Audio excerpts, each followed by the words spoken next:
2022, and it is 9 o'clock, so if you all would please rise. Commissioner Ezell, would you lead us in the pledge? Join me in honoring our flag. I Pledge allegiance to the flag of the United States of America and to the republic for which it stands, one nation, under God, indivisible, with liberty and justice for all. Commissioner Bill Berry. Y'all join me in prayer this morning. Father, we come to you and we thank you today for all your grace and your mercy and loving us. And Father, we thank you mostly for your son Jesus, who you sent to this earth in this season that we celebrate that and celebrate his life. Lord, we thank you for this county and all the people that are hard workers here and the people that take care of us. We just ask you to keep your mighty hand on them and protect us and watch over us. And Lord, as we make decisions today, that it will reflect you and your purpose for us. And we thank you for all these things. In Jesus' name I pray, amen. Amen. Amen. Thank you, Commissioner.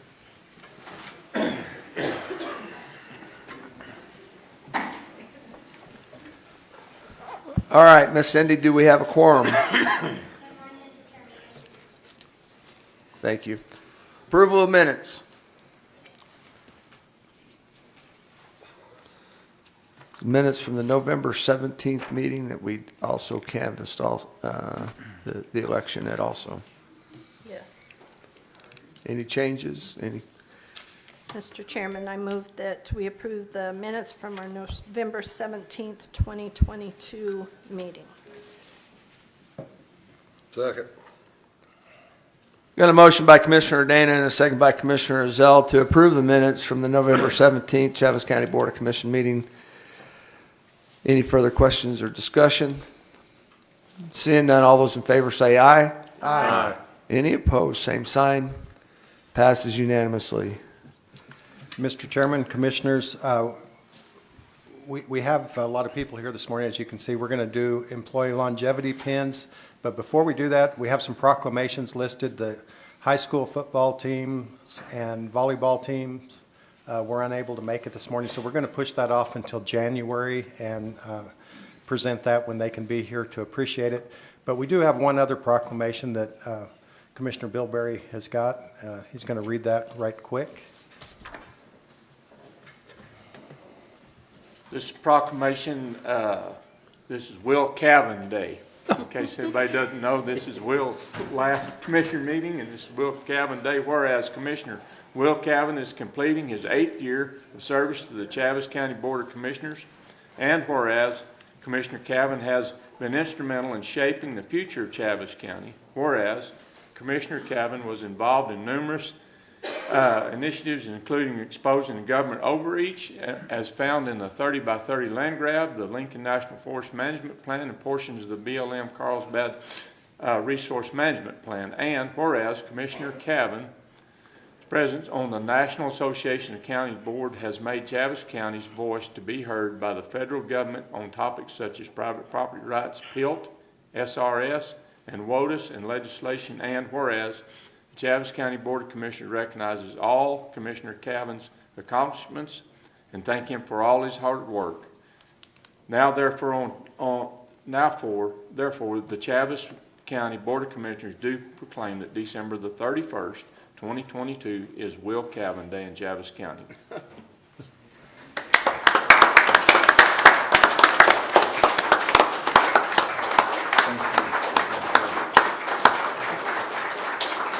And Mr. Chairman, there's also a plaque, as you see, in appreciation of your 2 terms, 8 years spent serving Chaves County and our community. Thank you. Can I get everyone together? Yep. Please? You ready?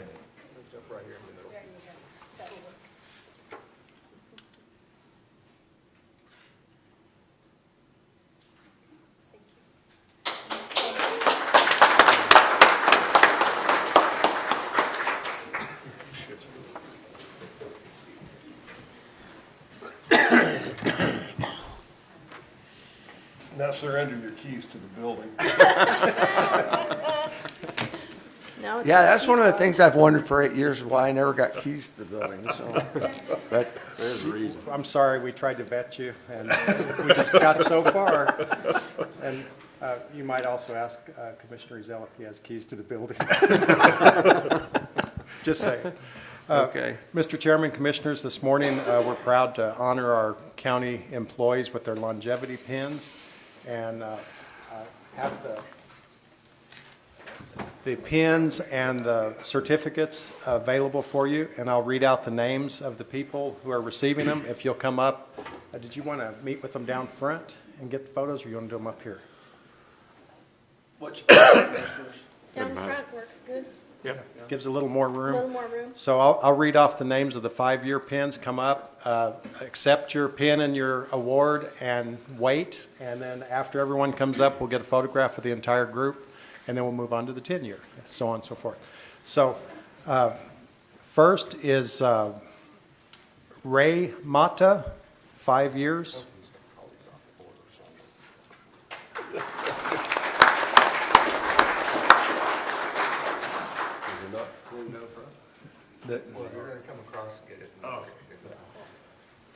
Then we have Crystal Gonzalez, 5-year pin.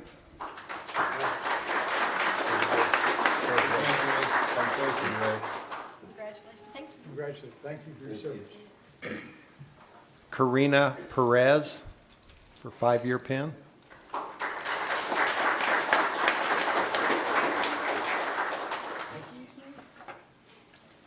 Thank you, Crystal. Congratulations, thank you. Miguel Barrientos, sorry.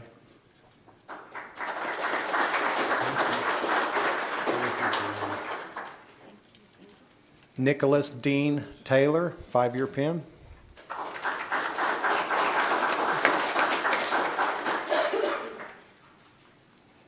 Carmen Susan Calaccio, and unfortunately, she's homesick today. She does a great job. Randy Perez, 5-year pin.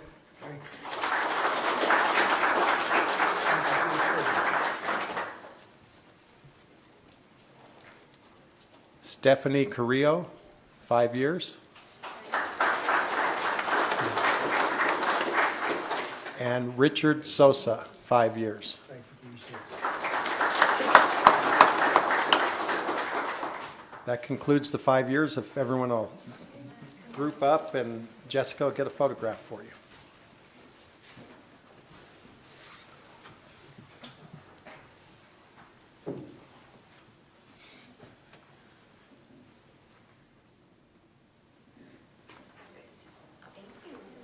Thank you, guys. Couldn't do it without y'all.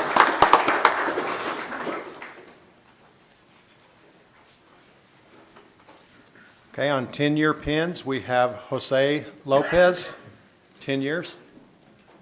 Good job.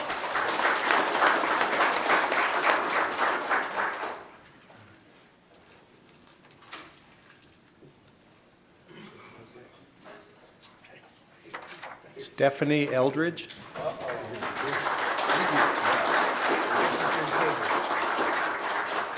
Here, Mom, you better hand this one off. Thank you. Yes, I will.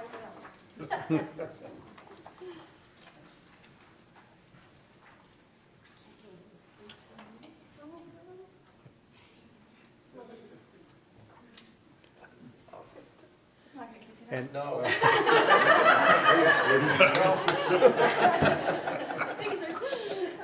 And again, Stephanie has keys to the building, not saying anything about anyone. Commissioner. Pete Hernandez, 10 years.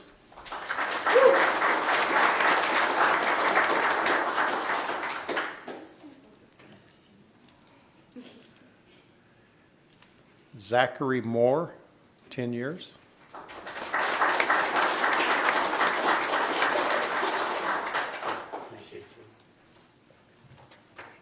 Mr. Steve Castro, 10 years.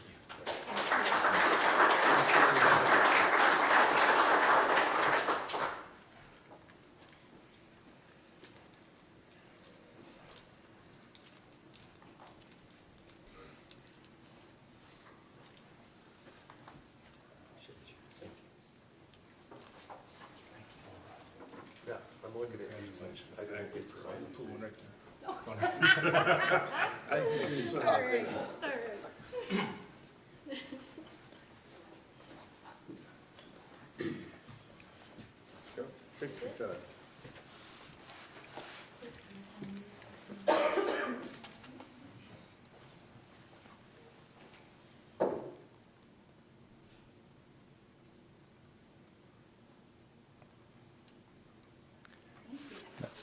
Thank you. Now we move on to 15 years. We have Gerald Cox.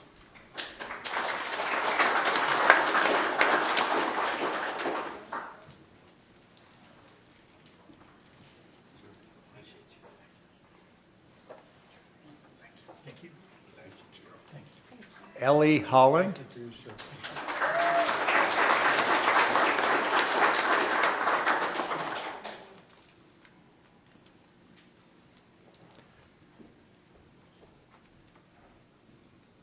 Mike Ray.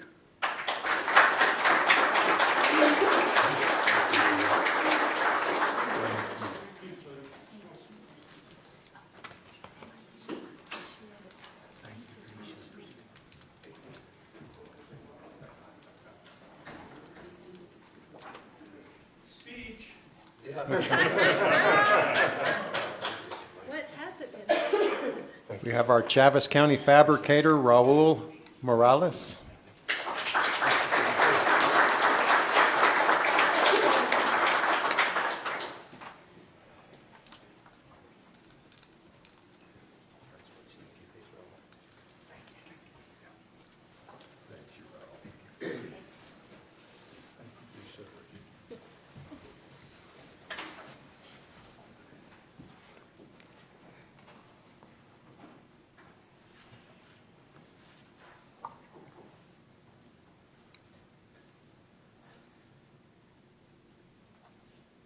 Thank you.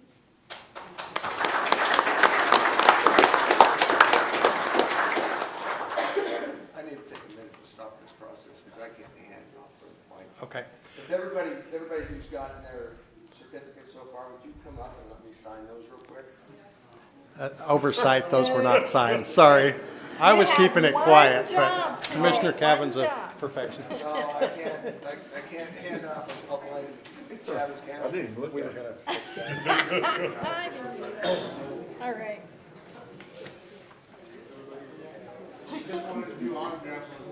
Yes, yes.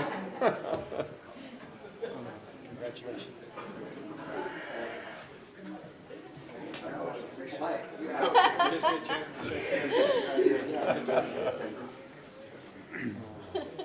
So much appreciation for you guys. Congratulations.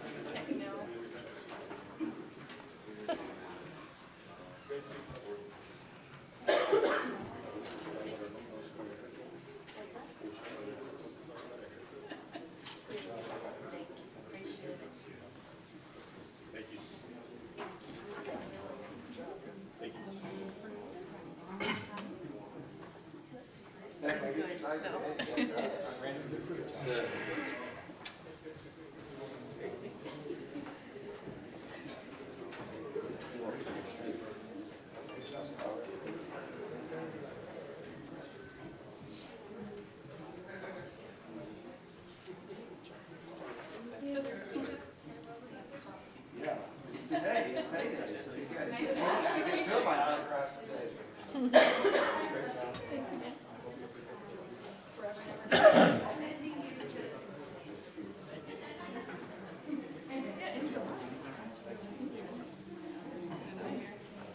That's a good thing.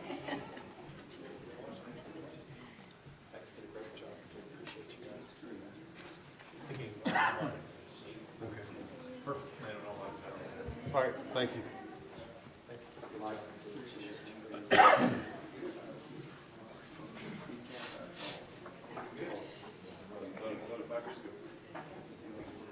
Got them all done? Hopefully. I don't know. No, 20 or 25? 20. Tell them to sign them. Okay, I'm going to go ahead and call your names for the 20s. We've got James Serta.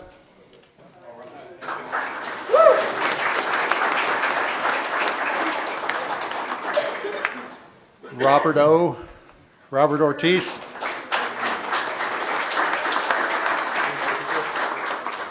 Angelo Gurley.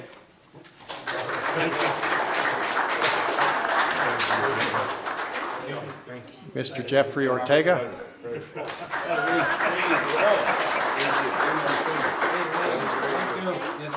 Maria Cassidy. And Gabriel Garola wraps up the 20-year pins.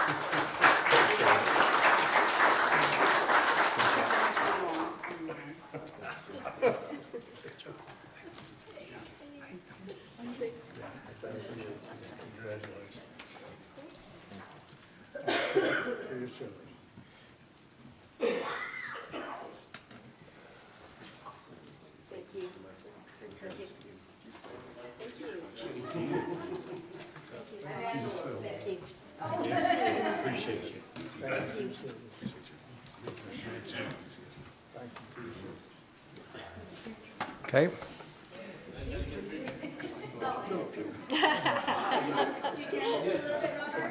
Act like you work with each other.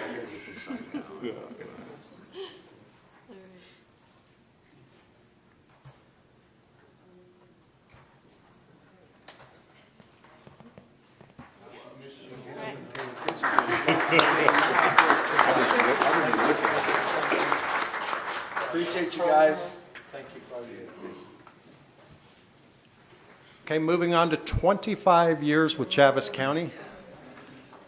This young lady was even a younger lady when she began. Her name is Martha Lewis. Come on down. Thank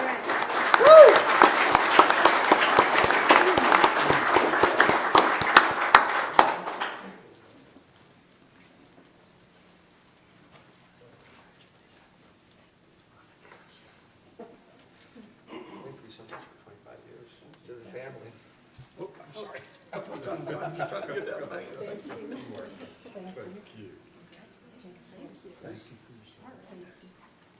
We got just one. Martha, just come stand right here in the middle. Yeah, if you'd come up. And we have one more. We have a young lady who's retiring. Her name is Laura Height. Laura has been here just weeks short of 25 years and is retiring. We're giving her a 25-year pin as well. Thank you, Laura. Come on up.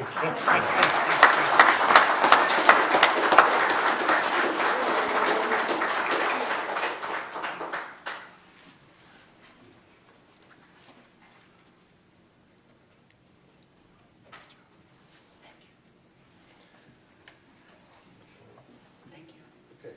So, in appreciation of your 24 years of outstanding service and commitment to the citizens of Chaves County, January 1998, December 2022, presented by the Chaves County Board of Commissioners. Thank you for all your service to the county. Thank you. To the citizens. 24 years and 51 weeks.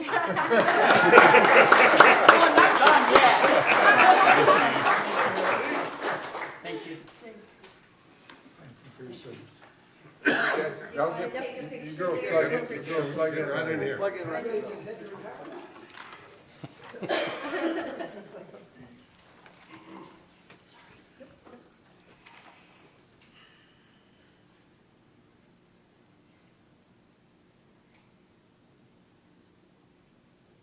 you, everyone. Thank you.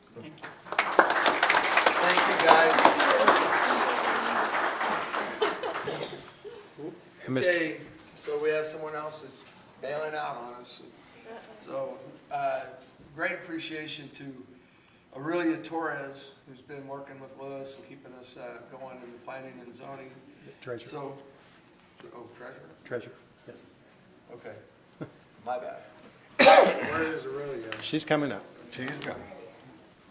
There she is, okay.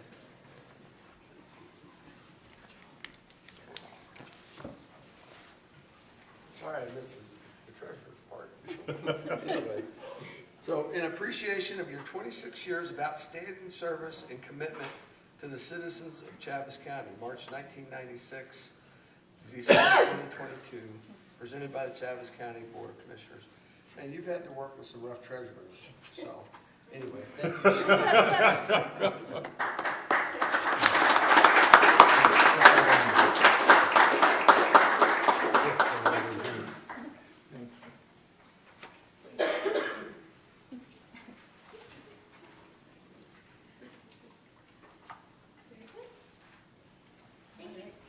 All right, thank you to everybody. You guys are all awesome. Now get back to work. All right.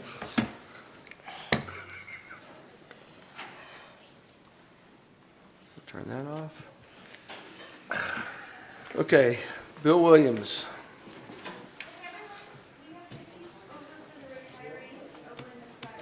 Flood report? I'm gonna split.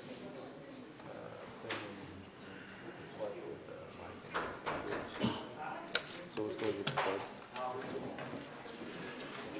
Mr. Chairman, Commissioners, we have our annual flood report, and we have Commissioner Jennings, and we also have our interim superintendent, Brian Hoteller, here to talk to us.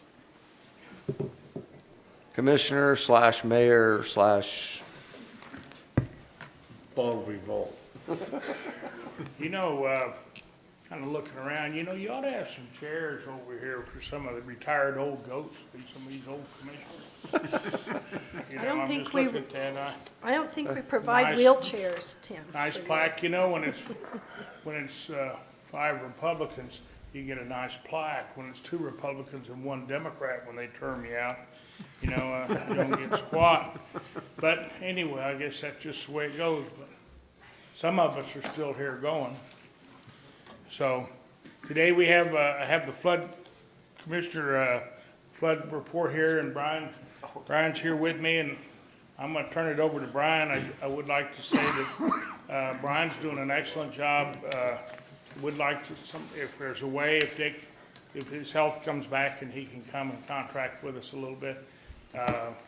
Dick had an extraordinary relationship with the citizens in Chaves County, and, you know, everybody in the county really trusted his work, and I want Dick to take Brian around and so we can pass that on to the best of our ability.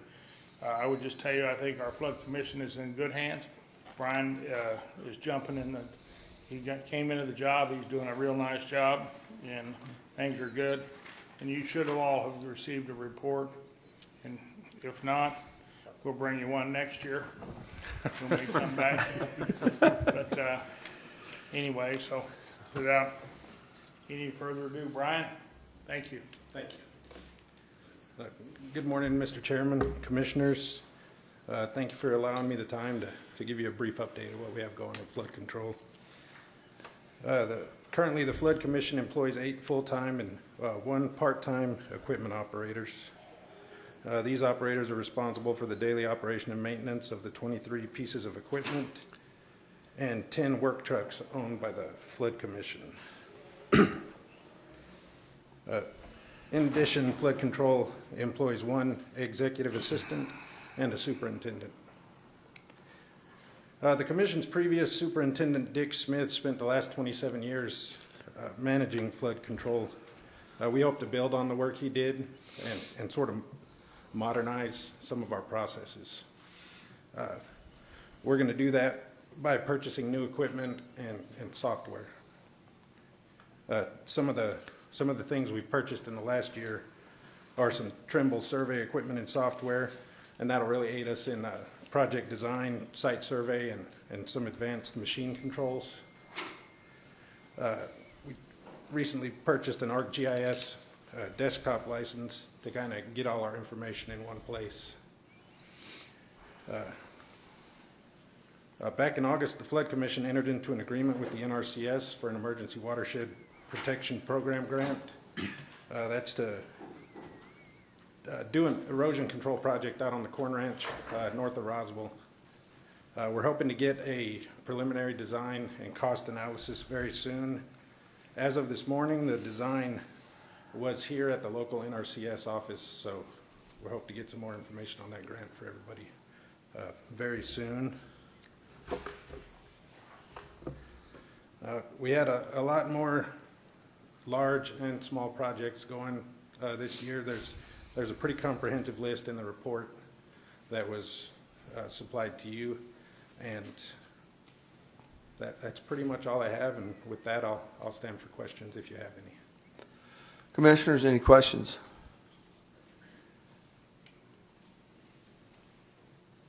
Thank you for everything you guys do. Yeah, absolutely. Thank you for taking the job on, and I sure hope, as Flood Commissioner Jennings said, that you'll be able to get a lot of knowledge and experience from Dick before he takes off to go someplace else. Hopefully his health is good to help. We've been talking about this for a number of years, and Dick just has a wealth of knowledge and has that community presence, and so hopefully you'll be able to get a lot of that, not only from him but from the commissioner and others that have that experience and knowledge. All right, So sure. thank you for taking this job on. Thank you.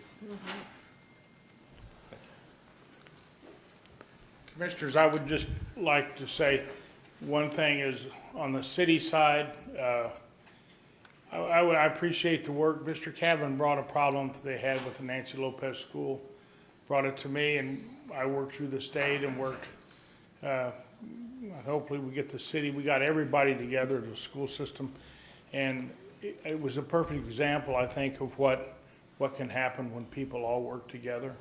And Nancy Lopez School, it's kind of the thoughts now, the state's gonna end up with that, and they're gonna turn that into a training facility for school disasters that happen in school, and so that's all good. But I think it really points out one thing, and I think Mr. Cavan, Commissioner Cavan brought that to us, how well it works in government when we all work together.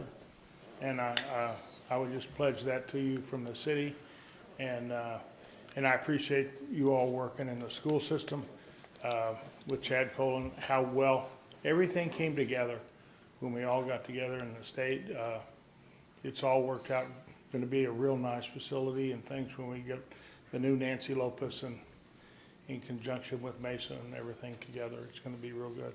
We probably will have to look a little bit into traffic. The traffic, because it's going to be diverted. It's not going to be off Atkinson anymore. It'll be off Alameda, I believe it is. So it'll be good. But, thank you all for all working together. And I hope there's some of these new commissioners that will kind of take listen a little bit. He's pretty difficult to work with, but, we can overcome that too. Thank you. Tim, thank you. It takes a team, it takes a family to get things accomplished, and it's nice to be able to work together to get these things accomplished for this community. So it takes all of us working together. So thank you. You're doing good. Thank you all very much. Mr. Chairman, Commissioners, Finley Engineering is the firm that, I'm going to hold off on. We're gonna split the Finley and Okay. Andrea Moore, if you would, please come up and give us a report, because I know Finley is not here, so I know you guys are busy, so we'll get our reports from Okay. the chamber and from EDC, so fire away. All right, well, the Chamber of Commerce has had a wonderful 2022. We've made and sent over 1,000 relocation packets. We have fielded thousands of calls regarding tourist attractions in and around our community. We have fielded just as many calls from people interested to moving to the area and inquiring about what amenities we have available. We have just completed our second full year of the Roswell Now magazine, and it continues to grow and create excitement for our members as well as our community as a whole. Roswell Now is written by the community and it is published for the community. And we mail directly to every household in the county, which is just shy of 30,000 households. Next year, Roswell will be turning 150 years old, so we are already working on some very exciting articles to showcase the momentous occasion of our city turning 150 years old. Leadership Roswell is up and running for this year's class, and we're pleased to announce that we will be returning to Santa Fe for the Leadership Legislative Reception, and Leadership Roswell will be meeting with our local legislators as well as our state legislators and visiting all of the wonderful attractions up in Santa Fe. So at this time, we are also reaching out to all of our members that would like to donate items for us to showcase them when we attend our booth there at the legislative reception in January. We are also ready to attend AgFest up in Santa Fe in February, and we are working on Rise with Roswell Agricultural Breakfast here in Chaves County in March. We have started to work with Xcel Energy to help bring fast charging stations to our community. Xcel Energy is hoping to bring approximately 8 to 10 fast charging stations to the Roswell and Chaves County area by the end of 2023. And we have started working with Dan Jennings, who has created the 100% Chaves County initiative. And this is a bold strategy helped to design and ensure that 100% of our residents are protected and connected to surviving and thriving services. They believe that everyone deserves to have full resources to help with their life and anything that can happen. The Wool Bowl, as I had announced last month, was a huge success. We were able to help NEMI and the Wool Bowl committee do a breakfast for all of the coaches' wives that had attended. Thank you to Saul and Antiguas for providing a tequila tasting luncheon for the ladies, and they just absolutely loved it. We provided 200 gift bags for both teams for their players that were just stuffed with all kinds of edible goodies as well as wonderful alien goodies from around our community. And we provided 10 gift baskets to the wives that had attended with their husbands as well. We have a few announcements tonight at 5:30 at the Historical Society parking lot. They have their drive-through of lights. I know that there is going to be a very beautiful lit fire truck that will be there this evening, so we hope that everybody will be able to make it. On the 18th, the Christmas Classic at Pearson, presented by the Roswell Symphony Orchestra, will be happening. That will happen at 2:30 on Sunday, the 18th. And we will be closed as the office of the Chamber from December 21st until the 1st of January. And I just want to let you guys know that we've come a long way in the 2.5 years that I have been the director of the Chamber of Commerce. And I know that we have a long way to go. I was ambitious at the beginning, saying, oh, it'll be no big deal. We'll get this taken care of in a very short period of time. But I think we're about halfway there. So I'm looking forward to the next few years and making sure that we have sure footing for the chamber to continue to help repair any broken relationships and then continue to create new ones with the community. And with that, I stand for any questions. Commissioners, any questions for Andrea? I just want to say I received the book. I'm receiving them out in Dexter. Yay! Yeah, every month. And I pass them along to people and send them to my daughter too in Phoenix. Love the recipes. That was great. So appreciate that, and appreciate that you're including Chaves County once again and the Wool Bowl. Yay! The Institute wasn't that great? So yes, well, thank you very much for that, and hopefully it'll continue on.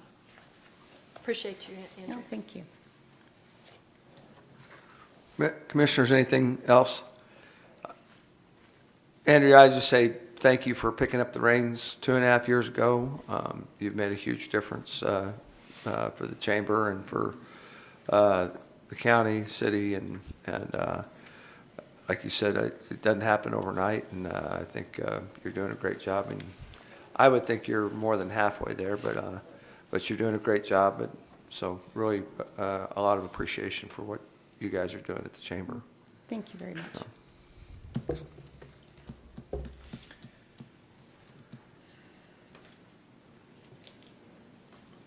Mike Espiritu, you've been busy doing reports this week. Good morning, Mr. Chairman, Commissioners. It's always a busy time in Chaves County. A lot of great things happening, and I appreciate your support and all that we do. To bring a date on a couple things we've been working on, you probably read in the paper, or if you haven't, about a company expansion, Transaero Meta Evac. They service our medical community with air flights.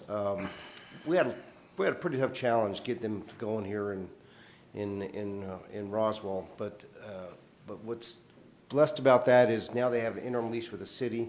They're going to create about 20 really high-wage jobs with physicians, nurses, air crew, mechanics, and we anticipate their footprint to grow. So that's a good piece, because not only is it just good for the company, but it's also good for our county and our region, because they service all the people who live here. Hopefully in January or February, we'll see the long-term lease with them, with the city of Roswell. I don't anticipate any hiccups on that, but we'll be bringing in January one of their new airplanes. It's a King Air 350. If you know what that is, it's a really nice aircraft. So, but they plan to bring even 2 more aircraft here to Roswell, Chaves County. So pun intended, Pecos Valley Productions is growing. And as you know, you've been out there, that organization continues. I was just out there this week with the State Economic Development Department. They continue to grow their footprint. They are now the second largest cannabis grower in the state. And they continue to grow the footprint with not only with people, but all the other pieces to help them grow their business. What's really interesting to date is, and it might be some time since you've been there last, but now they're working towards automation, which really saves a lot of the production costs and time, and actually provides a product. One of the biggest challenges in the state, as you're probably aware, is if you drive down most any city in New Mexico now, that there's cannabis dealerships or dispensaries pretty much everywhere. And I think I heard anecdotally that Ruidoso had like 30 to 50 dispensaries, something like that. And of course, that concerns not only Pecos Valley, but some of the other manufacturers, because that really reduces the market share and creates some other issues. As you may or may not be aware, the state of Colorado legalized marijuana for recreational use as well a few years ago. And they're seeing a pretty large downturn in that market. And then a lot of that's attributed to policy. So speaking with the folks this week, they're looking towards how that could be hopefully modeled better in New Mexico, so there isn't a problem in the future. As you probably are aware, the city of Roswell purchased a RUB building about a year ago, and they got it for about half the price from the RUB folks, because that building was actually designed for another customer who decided they didn't take it. The city procured that and included the installation cost. The building was around $600,000, and they had a difficult time trying to site that. Well, now the Airport Advisory Commission, which I sit on, as well as the city council, have agreed to site that at the former Mystic site and contribute some of the funds from the second $5 million that Mayor Jennings acquired to help the initial cost estimates for construction. And we have a company that's probably going to go into that facility and create, they hope, between 50 and 100 new jobs. Let's see. I guess I better put my glasses on. I can't read my own writing. In February of next year through April, we're going to see the United States Navy return from Corpus Christi to do training. And we'll see 2 squadrons.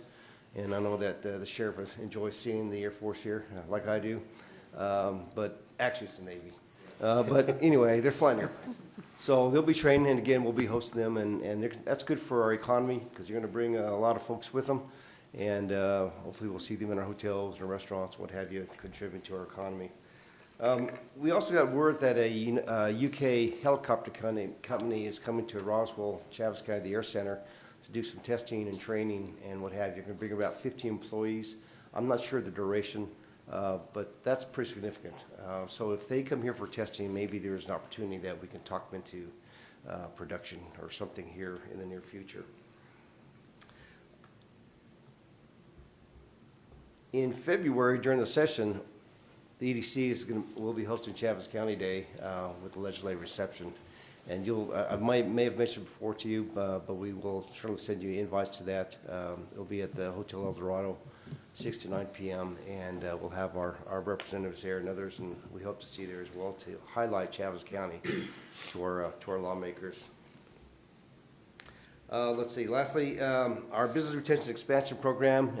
We have a new young lady. You met her last meeting, Amanda Valdez, and she visited over 40 businesses last month, and she will continue to do that. That's really the goal, is to hit 40, to get out and find out what the pulse is in our business community, what the issues are. One of the biggest areas that we look at when we visit businesses is determine what resources they need so they can, one, stay in business, but grow their business. And we'll continue to help them with links to resources, to financing, and things of that nature, so they can continue to develop and grow their opportunities, their buildings, and their businesses. As I may have mentioned, our website went down in early October, and now it's back up. And we did coincidentally have contracted with a new website development company.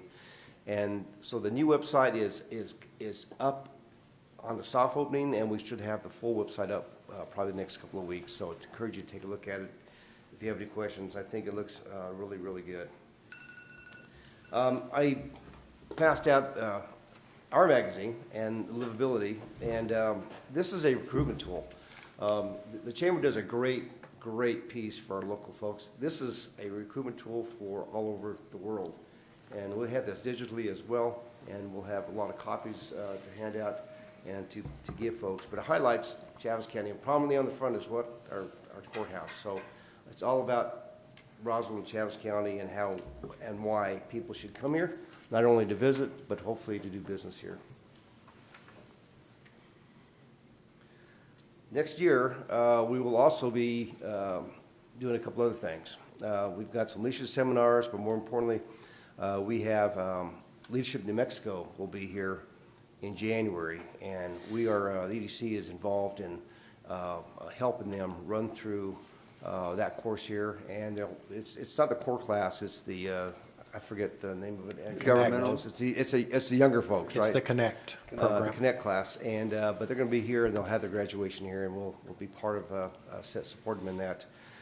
But in the fall of next year, we're hosting a national economic development conference right here in Roswell, Chaves County. They'll bring site consultants in from all over the world, literally, other economic development agencies, and we are in the planning stages, working with the state on that. But I don't know that we've done that in a number of years, not since I've been here. But what's good about that is it will really highlight Chaves County to a lot of folks that have not had that exposure because they've not been here before. So we're pretty excited about that. Lastly, Mayor Jennings made the comment about the city and the county working together. And, it's been 3 years since I've been here in Chaves County. And I recall when I first started I'll be kind with my words, Mr. Chairman, but the challenges we had with folks working together, and it's changed so much, especially in the past year. And I believe that's because of the work you all are doing. And of course, our chairman, Will Cavan. Chairman, we'll miss you.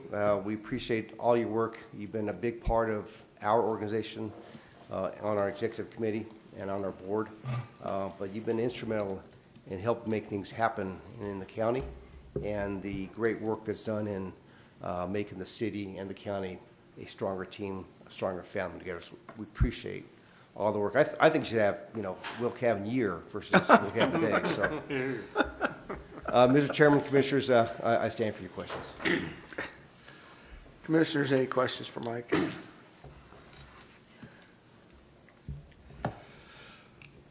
Mike, just a quick comment. You kind of talked about, and I'm going to drag Andrea into this too, because you were talking about edibles and stuff for the football players and wives and stuff. You didn't have any of those coming from Pecos Valley, did you? We did not. No. But Pecos Valley Productions product in the fall players' baskets. Okay, good. That's good. That's good.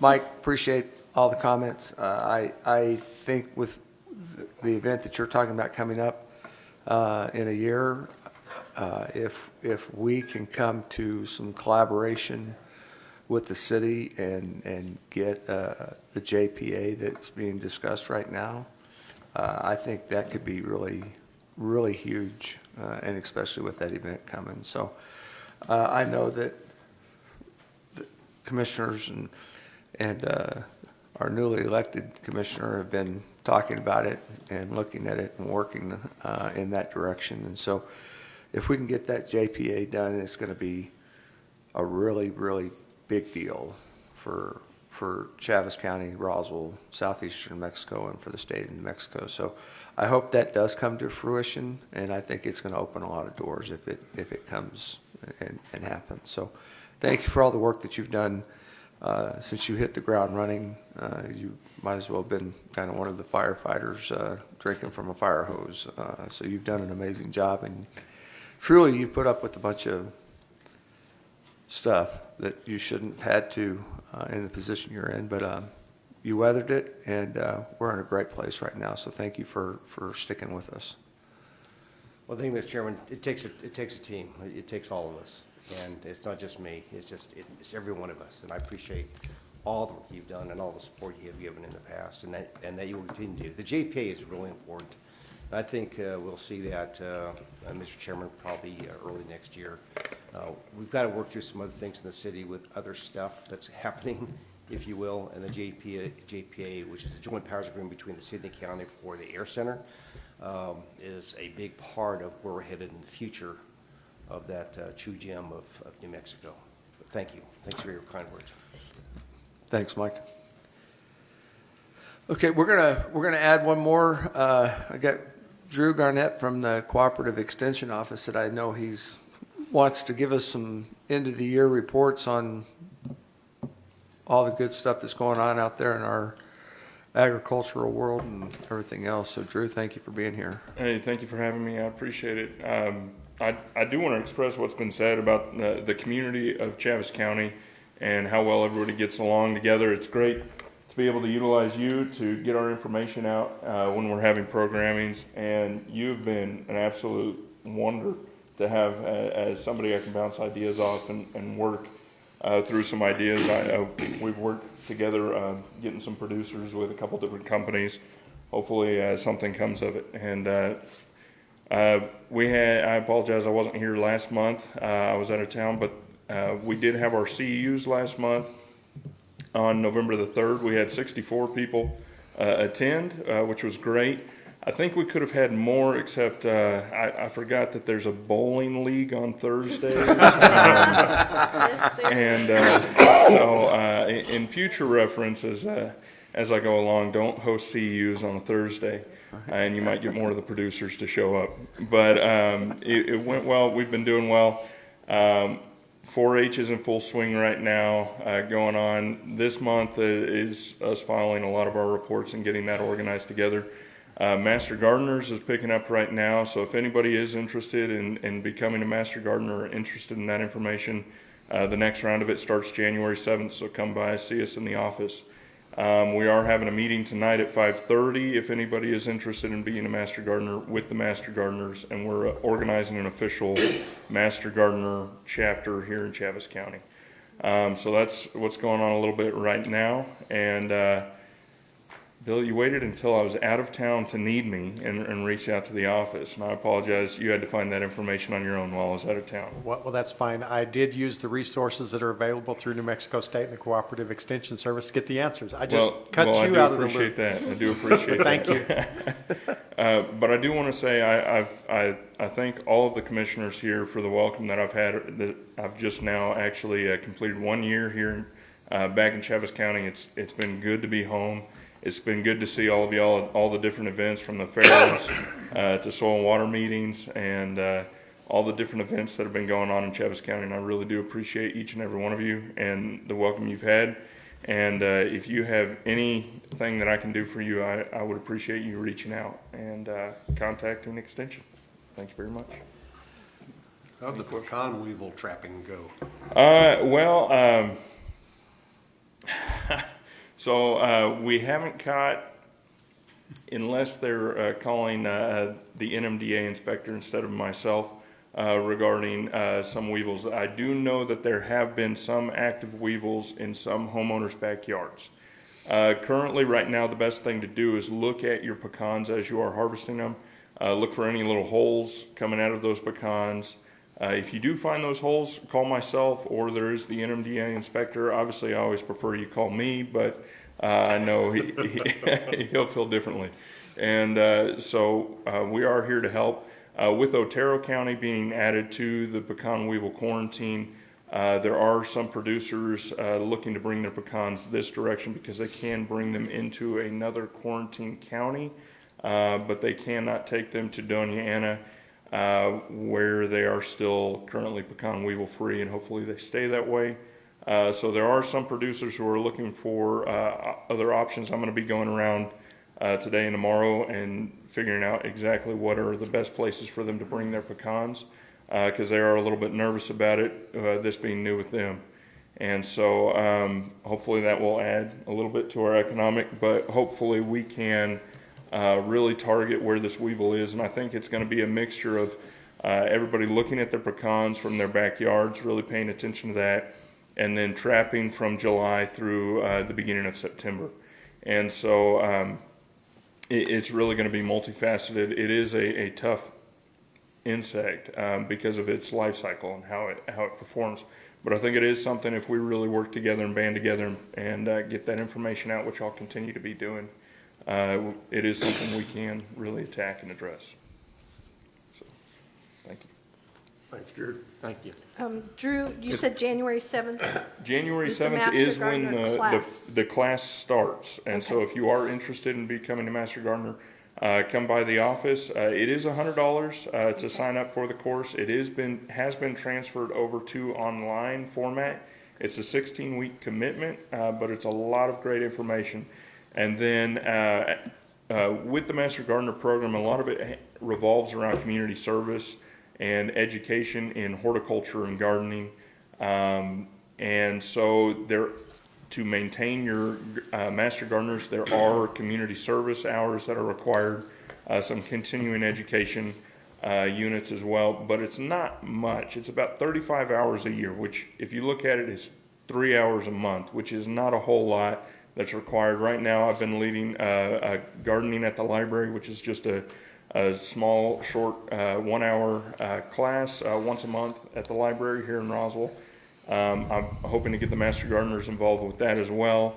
We have the Adult Center that's reaching out for gardening classes, hoping to get the Master Gardeners involved with that. We're going to have plenty of opportunities for all those volunteer hours. And I know there are a lot of other groups and organizations in the area that we can help and really benefit with gardening, lawn information and things like that, utilizing the Master Gardeners. There's a lot of elementary schools that are wanting to start up gardens at their schools right now. I've met with quite a few of them. And I'm really hoping to unify and get the Master Gardeners involved in a lot of that. Which class should I take in order to learn how to not kill my tomatoes? So all of it. So all of it is, there's so many aspects of growing plants within Chaves County, within New Mexico, and so many different issues that come into play. And I think I think the information is extremely valuable. And I think at $100 it is valuable. And that's really to facilitate and organize all the specialists that do run the classes and actually give the talk. So each topic is 1 week for 16 straight weeks. And then during that week there is a quiz to cover the information, make sure that you did comprehend the information. But there's also a Zoom meeting with those that actually presented that week. So any questions you have get covered during that time as well. So it will teach me how to be a gardener. Yes, ma'am, it will. Thank you. I'm Yeah, you're tired of gonna come killing out my with tomato green plants. thumbs and Good. it will grow all around you as you walk. Good, I need it. All right. Thank you. Any other questions?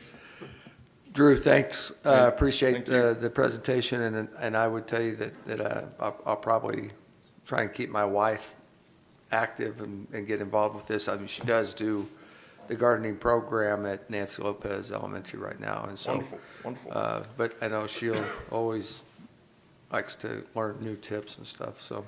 And you know, there's always new information coming out, and that's the benefit of maintaining that Master Gardener certification with the hours, is that you always have access to all that information. And as new information is coming in, they're constantly updating all that information. It is a wealth of knowledge that is in there, it really is. Great. All right. Thank you very much. Thank you very much. All right. Appreciate it. Appreciate you being here. All right, Bill Williams. Sorry to interrupt the agenda, but let's. Well, no, it's great. We have Finley Engineering. Mac is going to assist them. They sent a representative to town, and unfortunately, he came down with the flu, and out of an abundance of caution, he's presenting from the motel room and from the telephone. Mac will provide the slideshow, and we hired Finley Engineering to tell us what our strengths and weaknesses were here in Chaves County as far as broadband goes. We know we've been tasked with trying to improve broadband throughout our community. So here we go. And this, and with this is a national deal. NACO is really pushing, especially after we have gone through COVID and our schools have been out and everybody's doing distance learning and stuff. So it is important to take a look at this and see how we can improve.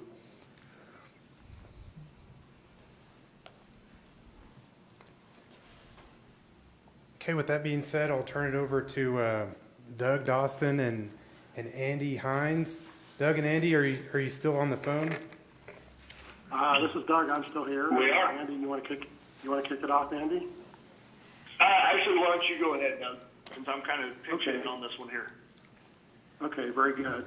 We appreciate, can everyone hear me? Yes. Yes. Good morning. Very good, very good. So you've got the slides up there. Yeah, we appreciate Tim. Tim is very close by, but he has the flu. It's a real shame he wanted to be there live today. So the study was done, and if you go to the next slide, was done to find out what the broadband situation is in the county. You hired us because you know there's a whole lot of homes that don't have broadband, and so that, you know, we know that whenever you guys go to the gas station or grocery store, people ask you when you're going to fix that problem. So that's what we find everywhere across the country. So we did a lot of work, and we'll talk about that here in this report, to really identify where the issue is. And our report is really aimed at helping you fix the problem. The whole point of this report is to give all the information needed for some ISPs, internet service providers, to come into the county and build the rest of the broadband. I mean, that's what your goal is, and we've written this entire report to help ISPs win grant funding to go and get this done. The other purpose of the report was educational. It's a very long report, 200 pages, written in fairly plain English. We're hoping not too technical, and if you really take the time to read it, it really talks about everything having to do with broadband in the county. So the next slide. So, the most important thing is what the benefits of broadband are. And I have some things on the slide here, but one of the ones that just came up during the earlier part of your session was the impact of broadband on agriculture. The fact is, broadband now touches every business and every home, so it's just amazing compared to even 10 years ago how much everybody relies on broadband. So we know that, one of the biggest things is working from home, not so much only working from home for someone in the county, but getting jobs from companies all around the country and working out of your house. We see rural communities really beefing up the local, revenues because people get really good paying jobs, from some city halfway across the country. So it's a really major trend. There's just huge numbers of millions of people doing it. A lot of school homework and training. We talked to the schools, and we heard stories from students about the problems during COVID. But the real problem is not COVID. COVID's kind of behind us, even though the flu seems to still be here. But you know, the real issue is students being able to do their homework every night at home. There's still a pretty large number of folks in the county who are really struggling with that. And so telemedicine is getting to be a big thing in the county. We talk to your health folks. There was almost no such thing as telemedicine 5 years ago, and now all sorts of people are calling their doctors up, particularly when they want to talk to a specialist in another city. They don't have to drive to one of the big cities. They can have a meeting to talk about the progress of what they're working on. So it's really saved people time and money, but you have to have good broadband to do it. One of the things we heard about, which is we hear this everywhere, we talked to some real estate agents in the county, and it's really hard now to sell a home that doesn't have good broadband, and that's becoming a real problem. So there's, and unfortunately, there's quite a few homes in the county who are in that situation. We also know, and your economic development report said, there's a whole lot of people inquiring to move there. People are moving out of the big cities, and they want to go to places that are nice to live, like your county. And so, but you know, they only want to come to a house that has broadband. So you had, I think she said you had over 1,100 inquiries of people who are interested in moving there. And I can tell you that's in the top 2 or 3 things on their list of questions that they ask. You know, rural businesses nowadays absolutely need broadband for everything. It's amazing. We talked to some of your businesses. 10 years ago, they probably barely used it, and now they use it for everything. They use it for payroll and purchasing and paying folks and keeping their timesheets. And everything they do is now online. And so now they're really crippled if they don't have broadband. If their broadband goes out, it's a big problem. But, you know, you can't start a business in the rural area very easily now without it. So, and then finally, just being connected to the modern world. I mean, we all have that. I mean, I just got through my Christmas shop and I did it all online. You just can't do any of that normal stuff anymore without being online. So we always say you don't build broadband networks for Netflix, but it's kind of a nice benefit to get along with it. So you build it for all those reasons above there. So the next slide. So we looked at the whole county, and the goal, and there's some maps coming up that I'll show you, but the goal was to find all of the places in the county who don't have access to 100 megabit download and 20 megabit upload broadband speeds. And those speeds are what you see on fiber, and that's what you see on cable company stuff. So we were really trying to identify all the places that don't have a good alternative.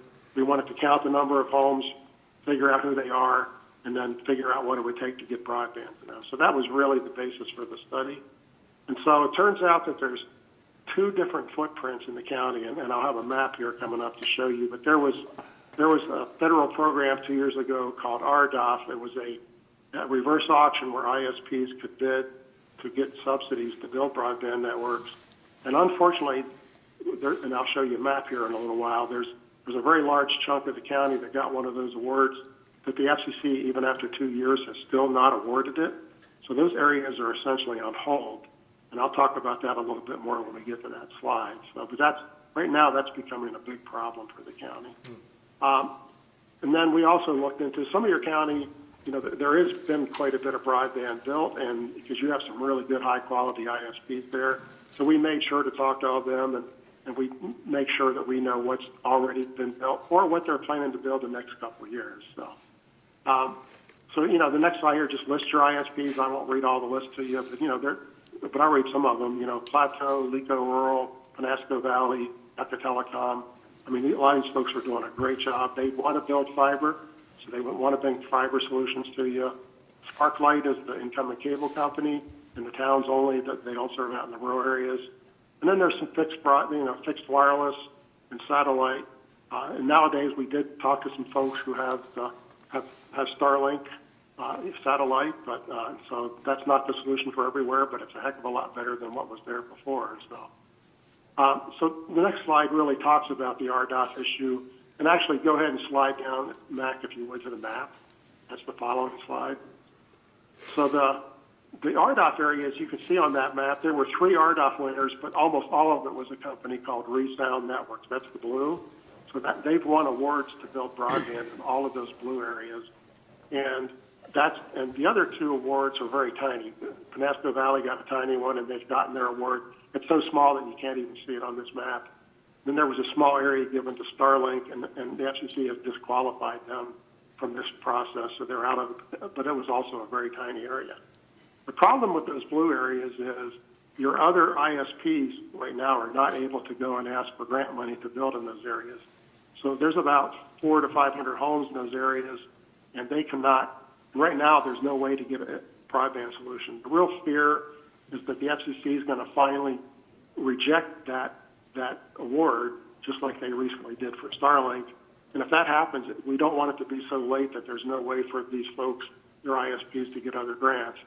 And so when we get down talking about the solutions, one of the things that we really highly recommend is you maybe, start getting your, not only this group of folks, but get state and federal legislatures on your behalf to say, hey, FCC, you got to resolve this issue for us. Because right now these areas are truly on hold. They can't get grants, and if they don't make these awards, those folks may never get broadband for another decade. So we have to figure out a way to fix that. So the next map then shows you in a picture all the areas that don't have broadband. So the orange areas either have broadband or have it coming. Someone's going to build it. But a whole lot of that stuff in the middle there includes that RDOF area. So if you take those away from the earlier map, you can see all the blue areas where folks do not have good broadband. Now, a lot of that nobody lives in, but there's still quite a lot of homes. In fact, there's almost 1,200 homes in the blue areas that don't have broadband. So we did market outreach, and so the next slide, we did surveys of both residents and businesses. We did speed tests. We interviewed a lot of folks because that's the best way to really find out what's going on. And so let me talk to you a little bit about those here in a second. This following map is going to be a little hard to see. It's much easier to see in the report. And what it shows you is the speeds in Roswell. These are Ookla speed tests. Ookla is just a nationwide company, and so they are the biggest speed test plays. They're showing about 84 megabit average download speed in Roswell. All the rest of the county, the download speeds are 7, 9, and 12 megabits per second. A very, very different situation. What's really important is the upload speeds around those rural parts of the county are very, very slow. When you only got 2 or 3 or 4 or 5 megabits per second upload, you're not able to even probably sit on this meeting today on Facebook. It'll probably keep kicking you off. You can't do your homework very well on those kind of speeds. It's very frustrating to be on those slower speeds. And that's why, if you go back to the earlier map, it's all that blue area. There's a really, really large amount of it. So with that, and I didn't put a slide in there on this survey, but the survey really showed that the rural folks are massively dissatisfied. Which makes sense. They just don't have any broadband solutions. There's a real full detail in the survey about what they all said, but essentially, the bottom line was that almost all the folks in the county really want a better broadband solution. So with that, I'm going to hand it over to Andy a little bit to talk about the engineering design, and then I'll come back and talk about grants after that. So. Yep. Thanks, Doug. Matt, can you guys hear me okay? Yes. Okay. As Doug was saying,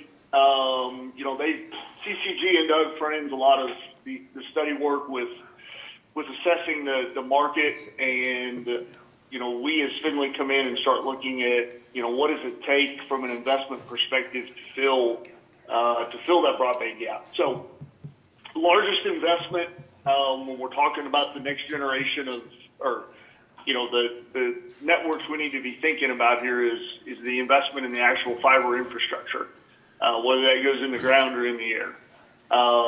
It's also the piece that has the longest estimated life, and that there's fiber that's been in use for 30 plus years and still going very strong. So it's going to be around for a long time. The last thing we think about is where are we going to be over the lifetime of that investment?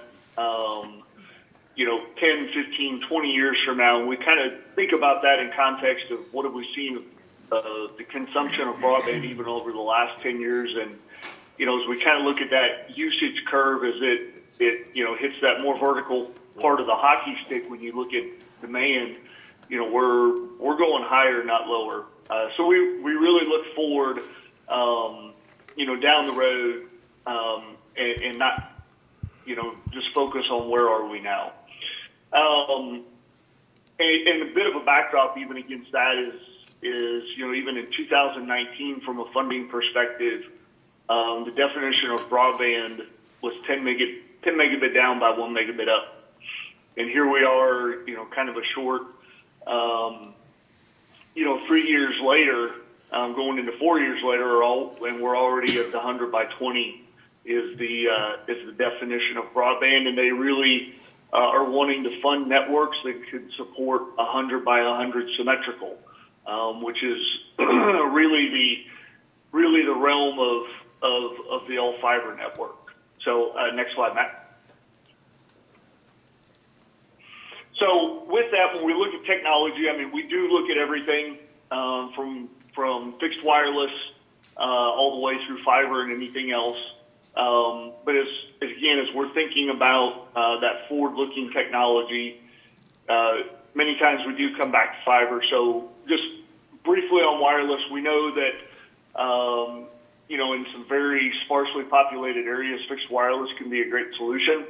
To get the speeds that are needed down the road, some of the technology solutions are going to struggle to do some of that with terrain and topography that we're going to find there in Chavez County, and that's not unique to you. It's something we deal with in a lot of counties. Wireless does have obviously a place, but when we're looking at these long-term investments, we really think fiber first. So with that in mind, as Doug said, there's right around 1,200 locations that fall into that unserved category, that you saw in the blue on the map.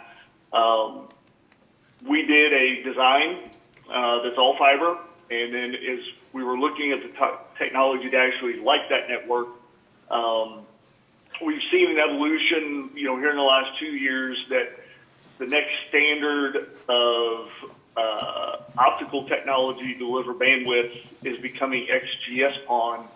And without getting into a bunch of technical details, the technology prior to XGS-PON, which is just GPON, could deliver about 2.5 gigabits downstream, and then that was split among customers. XGS-PON is built on a 10 gigabit delivery platform. So price points are becoming where it's making sense to think about it just going straight to XGS-PON because, again, as bandwidth needs increase, you're investing in the longest life technology that's out there. So next slide, Matt. So when we think about the actual design, and briefly just going to run through this, this is a very simplified version of what the network design we put together. There's optical equipment in the data center that connects to the fiber that will be buried or in the ground. And then ultimately that fiber is terminated at every customer location and more than likely, would hit a Wi-Fi router in the home. The optical light runs between the home and the data center, and that carries all the little ones and zeros that make up the IP packet stream that, deliver your work from home, your Facebook, your Netflix, your digital music, whatever that is. And that's how this network that we put together, a very simplified form looks. Next slide, Matt. So key design principles, fiber is going to follow existing right-of-way and routes. There is a decision made between active and passive technology just for scalability scalability options and be able to use some reduced fiber sizes. Many times we'll use a passive technology that helps control some of the cost. In our design, we do allow for enough fiber to do point-to-point fiber connections, which is an active system. There are some needs, some use cases and needs where that makes sense. We want to make sure we have enough, fiber to make sure that happens. Again, we're looking out over multiple years. We already talked about a 10 gigabit design. in the overall design, we had, there's the concept of one data center. That is what connects to the internet at large. Just because of the size and geography and limitations of the optical standards, there are multiple locations that will be required for the optical equipment. From a design standard, we place those. That's not necessarily where an ISP who is looking to actually make a deployment would put them. But for costing purposes, we make sure we've got it covered from a logistical standpoint. And I already touched a little bit on the extra fiber for growth and expansion. And again, as we heard with economic development, that's awesome that you guys have people that are looking to move to your county. And definitely we got to make sure that any network is prepared for growth. Next slide, Mac. So just quickly, this is just a brief snapshot of the fiber routes to cover those areas that you saw on the map earlier that had the blue in them. I stripped a lot of detail out of this image because it can really cluttered very quickly if we keep all the all the locations and a lot of the drops and the other infrastructure in here. So this more or less shows the major node locations. The green dots would be for active equipment. And then you also see the various fiber routes. There's a color coding that goes to the actual fiber size associated with each of those colors. So there is a fair bit of detail that exists behind this high-level design we made to make sure we get the costing right on this. Next slide, Max. A little bit more detail just to drill into some of the area around Roswell. And again, just some detail on the exact routes and the locations that's picking up, again, based on the served and unserved that you saw on the previous map. Next slide, Mac. So got two slides here on costs. First one is going to be cost. Okay, go ahead, Doug. Yeah, that goes back to me. Now, I want to point out again that the design was done not knowing who the ISP was. The realistic scenario in your county is, because you have several high-quality ISPs, that different parts of that rural area will be built by different ones of those. So, it might be 2 or 3 or even 4 of them that go after finishing off these fiber routes. And so that if they build off of an existing network, the costs are a little bit lower than what we've shown. So, so here in the first slide of the cost, you can see these are really big numbers. It's just very expensive to build fiber out those long roads. The last slide makes it look like it's not a lot of miles, but it's, there's almost 1,100 miles of fiber in here. It's a heck of a lot of fiber to reach all those folks. And so, so the fiber is the big number. We've got a with and without middle mile route version. If the existing ISPs build it, they already have some of the fiber that gets close to some of these neighborhoods. So they wouldn't have to build it all from scratch. And we've talked to all them. So the second column here is the more realistic number. If they all decide to do it. The first column would be if somebody brand new showed up. We don't know why somebody would do that. It just costs too much money. So if the existing ISPs build it to reach everybody, it's about $45 million. Obviously, that's going to need a whole lot of grant money, and we'll talk about grants. The good news is grant money is available now, so there should be a solution to finally get this done. The following slide then shows the same numbers. If the RDOF is made more to resound network and those places are taken off the table, we still need $32 million to reach the rest of the homes. And so that's a pretty big difference between the two, and we really need the FCC to tell us what the heck they're going to do with that award area. So the next slide, here's what really matters is the grants that are needed. So, these areas are so high cost because the houses are pretty far apart that to get fiber to them all, it's going to need pretty close to 100% grant. And there's a gigantic grant program out right now called BEAD. which is a part of if you've heard of the $42 billion that the federal government is giving to build broadband. And so those grants routinely give out 75% grants, but they allow up to 100% grants.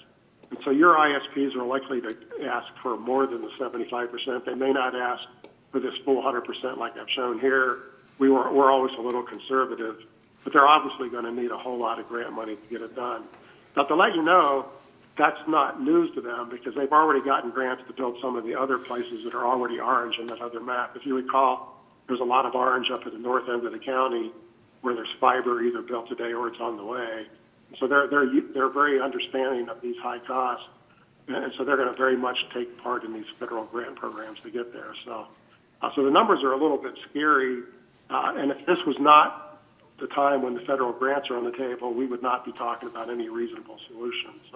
But those grants are probably going to be due about a year from now, maybe a little later. So they're all working towards that, and we're hoping they can use all the information from this report to help win those grants. So again, the grants are still very large and 100%, even if the RDOF goes away. And in fact, you need 100% there because by taking those RDOF areas out, it actually is a higher cost per customer. The RDOF areas are a little more densely populated. So we also built business plans, which are going to be available to the ISPs. The whole point there was to really quantify those grant amounts. We looked at all sorts of variables like prices and interest rates. Those all changed the math a little bit. And so, again, that's the kind of things that they deal with when they do grant requests. Again, the next slide then about grant funding, again, $42 billion is coming. There's also, state of New Mexico is having its own grant program. And so there's still several rounds of that coming. We're expecting that New Mexico may get as much as $1 billion out of the federal program. We don't know yet. There's a process going of counting where everybody is in the country, and then they're going to allocate the money based on that. That's being referred to as the FCC mapping process. We're supposed to wrap that up here in the spring. So sometime next year, early, maybe by April or May, we'll find out how much New Mexico is going to get. $1 billion sounds like a lot, but you can see how expensive it is to build here. And a lot of the other counties in New Mexico have equally as expensive places to build to. But that still should be enough money to do this. If that's what we're all expecting. $1 billion is a lot of broadband. So we just want to make sure that you're lined up to get your share of that money. So there's also broadband grants available for digital literacy, which is getting computers into home, getting people trained how to use computers, job creation. There's grants available for job creation. We definitely recommend that you look into those. Those are going to come out sometime next year, and then they're going to do those for 3 years in a row. And so those will not be done by the ISPs. That's going to require somebody else who's going to get into the sort of computer training business. That could be the libraries. It could be a nonprofit. There's all sorts of folks who could step up and take that on.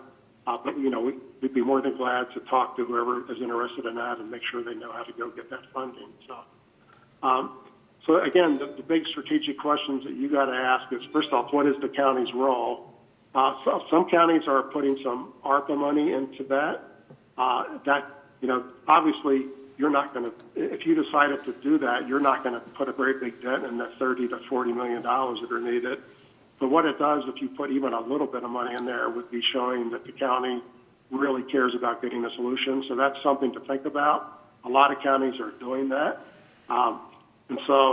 And then really, at a minimum, you absolutely want to support those grants. And so I think the next step after this, which is on the next slide, is to really get out and make sure that somebody's going to take care of all that. The next real strategy question is what the heck to do with those RDOF areas. We've done this presentation now in 3 rural counties in the last several weeks. All of them had exactly that same RDOF issue. We're strongly recommending that you really sort of get everybody fired up to contact the FCC and ask them to please make a decision on that. Because right now your ISPs are on hold for that. You can see how big of an area that grant and award area was. And nobody can build there right now until that's resolved. So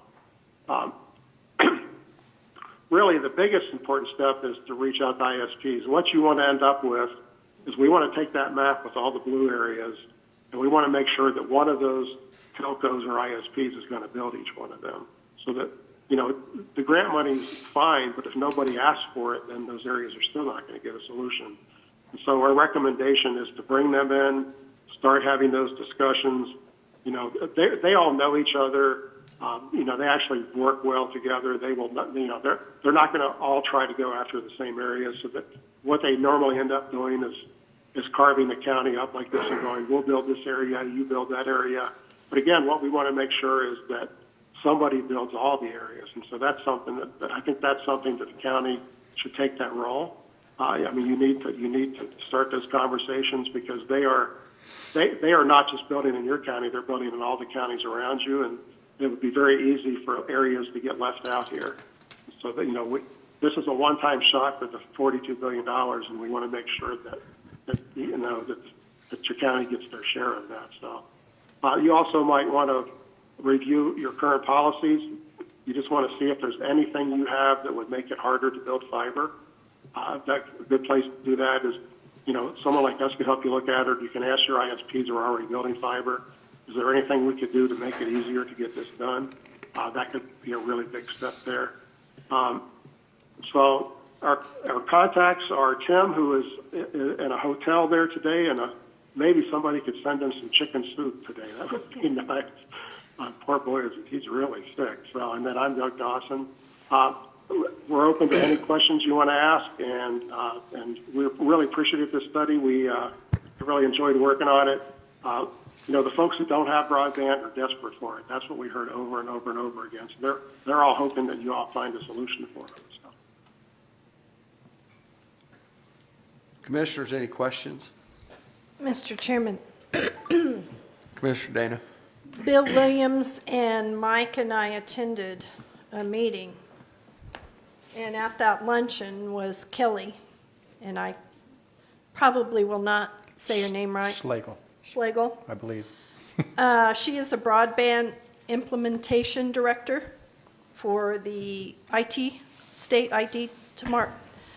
And she was talking about right now, their biggest problem is mapping. They're trying to get mapping of areas that do not have access to broadband. That's their first stumbling block, is my understanding. And it's my understanding that what Bless you. information is available is incorrect, which is why they're urging everyone to do a real-time mapping.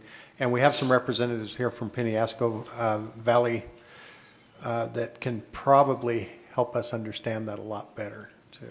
So. Well, after... Yeah, we've done a lot of that background work here, and so what happened is the FCC hired this company called CostQuest, and they put together a national map, and they don't really know anything about the country, so they put a dot on the map for every home and every business, and some places are finding out that they didn't do a very good job. And so what they want you to do is to review the FCC maps and compare that to your GIS data, and if they missed a lot of locations, we want to tell the state about that, because every single place that the state can add to their database, the state will get more money. So that's why they're asking. So this is really a GIS exercise. You all have good GIS. We want to compare that to what the FCC has. And the real question is, you know, where we're showing around 1,100 homes that don't have it, let's see what number they have. So. And Mr. Chairman, with this mapping, though, that is when they're she had stated the funding is dependent on this mapping. So I guess they're trying to distribute the funding from the infrastructure bill, but the mapping is going to have to come first. Yep. Okay. So the money is there, or will be there? Is that what you're saying?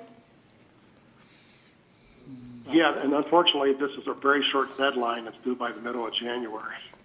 They gave you only literally weeks to do this comparison. So. Okay. Thank you, Mr. Chairman. Thank you. Yeah, we'd be more than glad to talk to your GIS folks if they want to figure out an easy way to do this. So.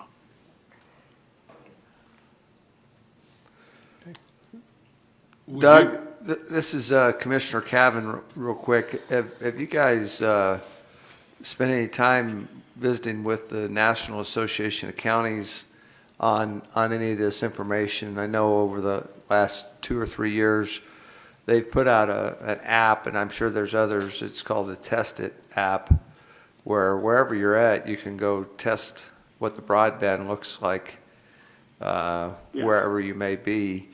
But NACO is, as far as I'm concerned, a great asset to us and on some of this. And this is really something that is on their radar. So I don't know, have you guys worked with them at all or looked at their information that they have on their website? Yes, sir. A lot of it, if you remember the map that had all the different speeds on it, a lot of that information is the same stuff that's in their database. So they have been gathering speed tests, so that is very useful. When your ISPs go for a grant, that's really, really vital information. So yes, they do a good job for you, sir. Great asset for us. Well, thank you. Would you explain the issue with the FCC and the RDOF again, Sure. please, because it went over my head. Yeah, the RDOF was called a reverse auction. Those blue areas on the map, the FCC simply picked them for however the other. They picked those areas and said, we're going to give money to bring broadband to these areas. And so any ISP could then bid to get the money, and the ISP who won the funding for the county was Resound Networks. They're a wireless company, so they're proposing to bring wireless broadband to all those blue areas. It's now been that auction was done 2 years ago, in December 2 years ago, and the FCC has awarded almost every of those awards, but they still have not awarded this one, which is making us think that they're not going to award it. There must either be they either have a technical problem where they're promising speeds that they can't really deliver, or maybe the company doesn't have strong financials. The FCC won't tell us why they're not making the award. But meanwhile, the way federal rules work, once the FCC finished that auction, those areas sort of went into a holding pattern. Nobody else can ask for funding for those until this is resolved. So as far as the FCC is concerned, this stuff is still allocated to Resound Networks. But if in April, if the FCC finally cancels that award, because a couple of months ago they canceled the award to Starlink, so if they cancel that award, your ISPs would have to scramble real fast to go look at solutions in those areas. Meanwhile, there's state grants going on, there's other federal grants going on, and none of those grants can be used in those blue areas on that map. So we really just need the FCC to make up their mind. Give them the money or don't give them the money. But please do it soon. 2 years is way too long. I mean, 2 years is a ridiculous amount of time for them to decide if they're going to give that company the money or not. So the other problem with that is, even if they give it to them, they have 7 years to build the solution. So let's just say they finally give it to them next year. They have to 2030 to build that. That's not a broadband solution. We just need to get this thing resolved and get it going. So.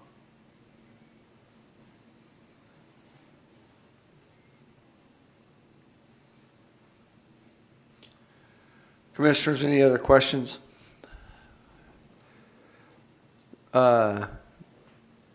Dwight, do you have any input on this?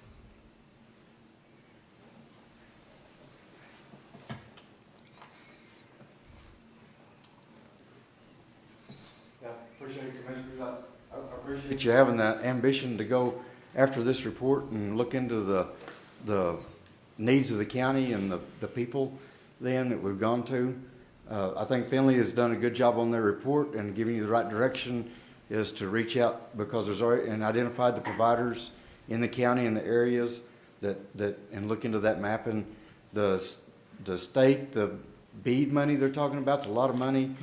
Like they said in the report that the state has a huge mapping problem. The state wants to kind of do things on their own, not use the ISPs. They've just formed this last year, formed a New Mexico Fiber Networks organization between all the ISPs, and so they're helping the state to identify where those, where the fiber and lines are already. So anything the county can do to add on to this will be greatly helped, because one thing, there's lots of areas in the county. I happen to be on the PVT board, and all in the southwest corner of the county down there is covered, and any help we can get, especially getting funds down there with the, and there is some other reconnect funds that have been awarded. I know LECO's gotten some, PVT's gotten some. I don't know exactly the amounts on the others. I know LECO just got about 29 million, and so far PVT's gotten 42 million between loans and grants. So the process is working. Anything that Chaves County can do to add on to those programs would be greatly appreciated. Help the residents anyway.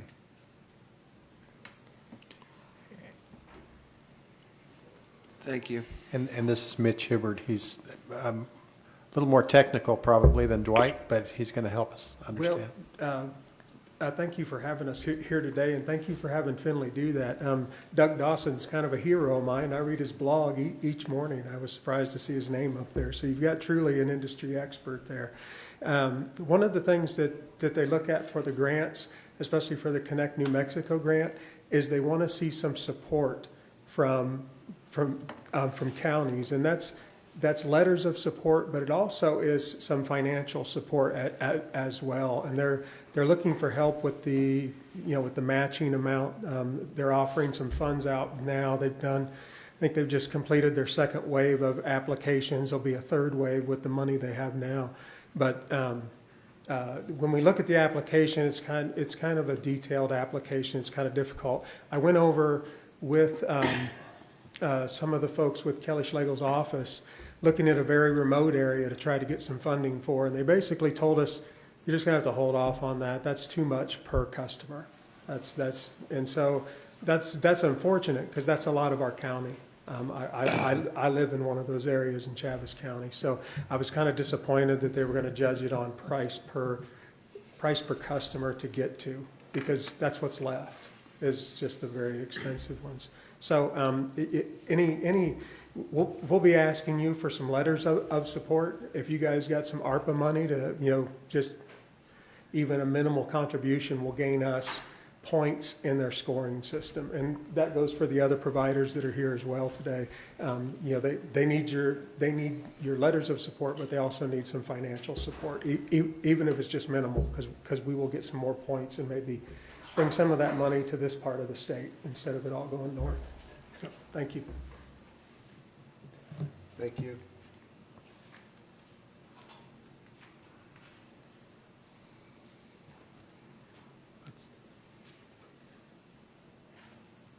Commissioners, any other questions?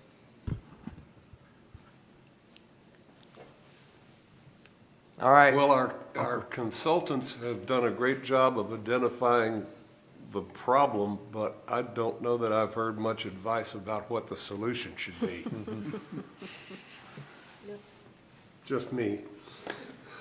And I agree. State, yes. It's a pretty complex issue. I believe that what we need to do is work with Finley and the data that we have and create a RFP for, we need to determine where our greatest needs are, where our needs that won't be met are, whether that's in the Boot Heel or other areas, and figure out which one of these projects have the support that they need and which ones we need to back.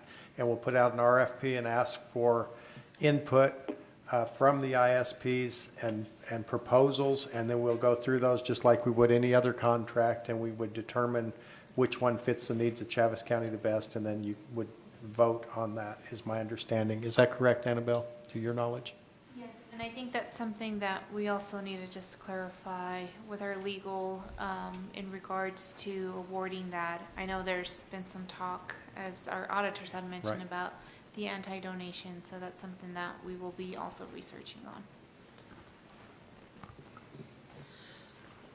So there are 1,120, is a passing a residence or a business that needs to have fiber past it? Is that what? Yeah. Okay. Yes, Commissioner Zell, that's what a passing is, a residence or business. Okay. And so Mostly there are, residences. we have identified 1,127 Yes, that's residences or businesses.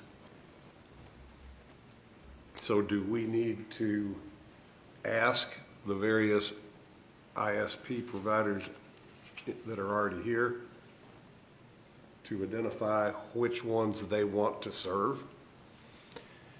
Yes, and again, procurement is very treacherous at times, so we have to be very careful that we do not allow the ISPs to help us develop the request too much, or they'll be exempt from participating in the request. So we need to work probably more with Finley and with the information that they have, so that all of our ISPs will not be kicked out because they've got prior knowledge, I guess.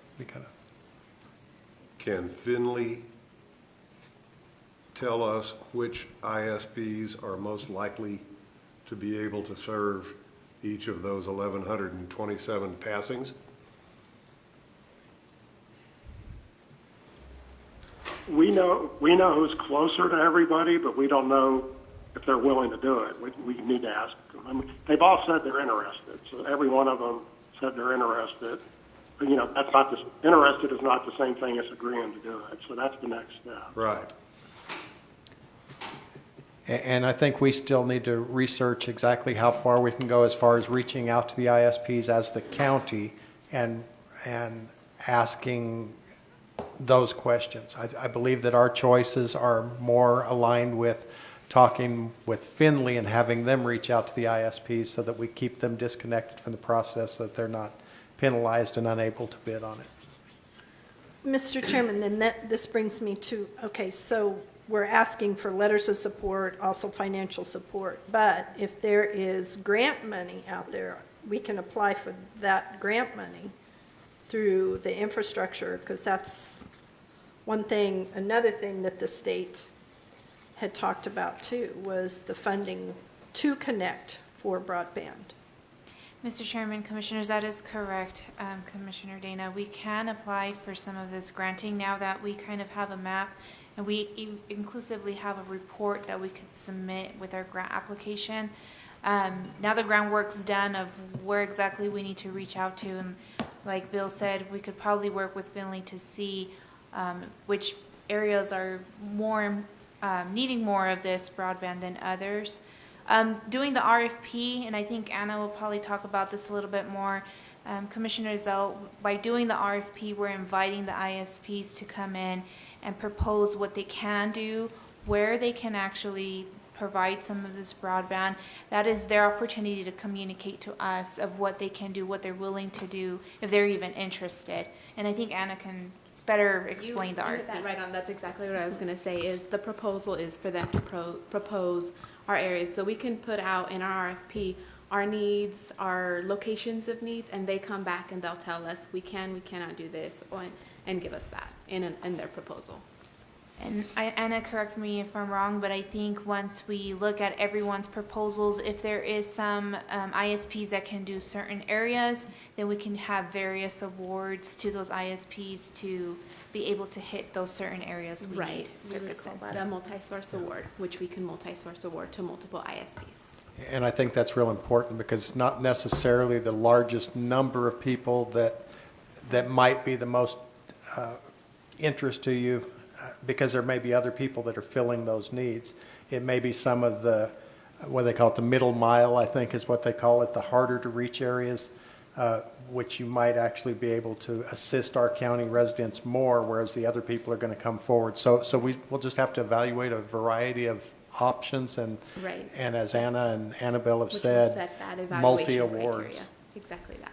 Yeah. And once we know the proposals and the determined costs of how much the ISPs would need, at that point we could be working to see how much grant we actually have available at that point. So we can start looking and researching at how much exactly is out there for us to apply, and hopefully by then we'll know if we get any money awarded. And additionally, New Mexico Do It, which is the New Mexico version of this, is offering to assist us as well in building the RFP, because they won't actually be the ones bidding on it. They're just trying to assure that these things are done and to assist the most people within the state.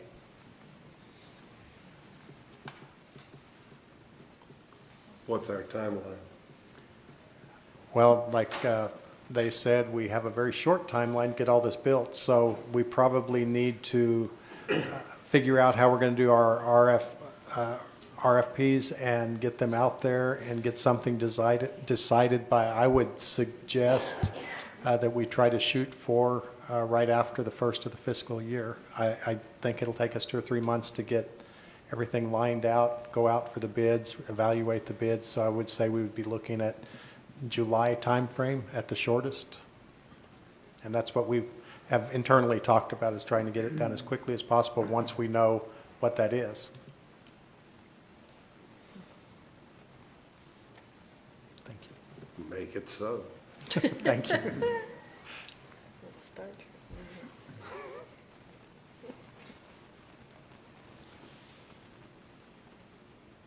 Commissioners, any other questions or discussion? I just want to say thank you guys and all our ISP guys, and Finley Group, and everybody for the work on this. And we've got some challenges in front of us, but it's for a worthy cause. And I know Commissioner Bilberry would appreciate having better service out in his neighborhood. So, anyway, thank you guys.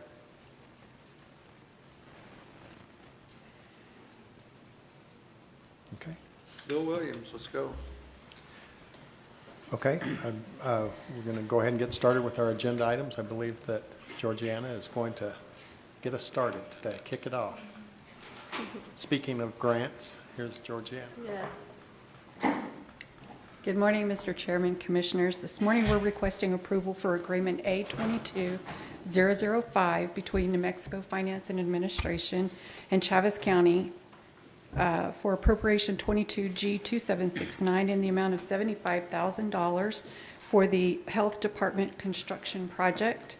Staff recommends approval. Commissioners, any questions for Georgiana on this?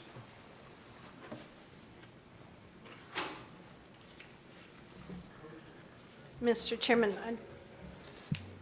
I'd make a motion that we approve Agreement A-22-005 between New Mexico Finance and Administration and Chaves County for appropriation 22-G2769 in the amount of $75,000 for the Health Department construction project. Second. Got a motion by Commissioner Dana and a second by Commissioner Bilberry to approve agenda item number 1, Agreement A-22-005 between New Mexico Finance Administration and Chaves County for appropriation 22-G2769 in the amount of $75,000 for the Health Department construction project. Any further questions or discussion? Yes, Mr. Chairman, what's the 75,000 for, and how did that figure get arrived at, and what strings are attached to it? Come on, man. This initial $75,000 is for the planning and designing phase of this project. Okay. And it's enough? No, it's never enough. Never. It's never enough.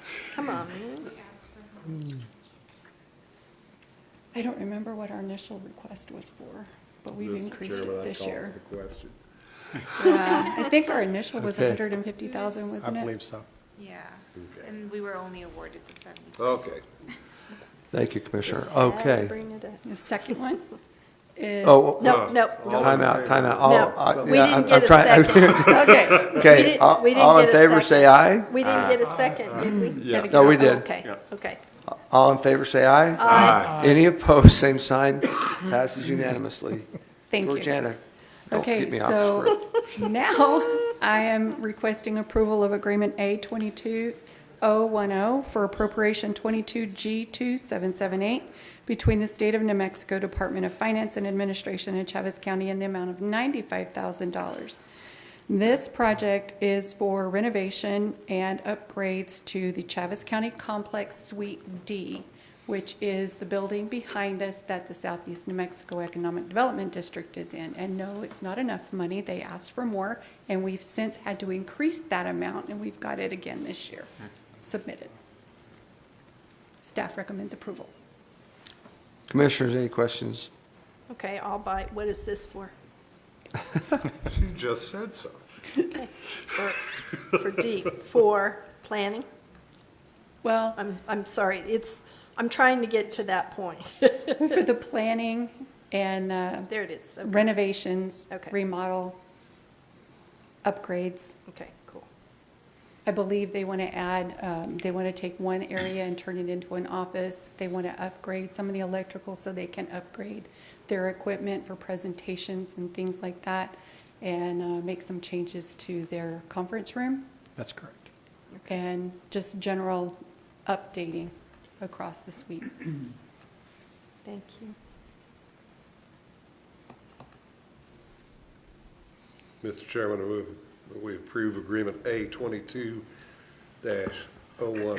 for appropriation 22-G 2778 between DFA and Chaves County in the amount of $95,000. Second. Got a motion by Commissioner Zell and a second by Commissioner Taylor to approve Agenda Item 2 with Agreement A-22-010 for appropriation 22-G 2778 between the State of New Mexico Department of Finance and Administration and Chaves County in the amount of $95,000. Any further questions or discussion? Seeing none, all those in favor say aye. Aye. Any opposed, same sign. Passes unanimously. Thank you. Thank you.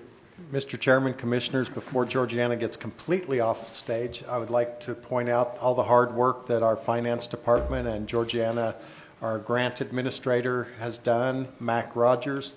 We applied for a community development block grant to assist us with the funding of the Health Department. We asked for the maximum amount of $750,000, and we have been notified that we've been awarded the $750,000, contracts and so forth to be coming.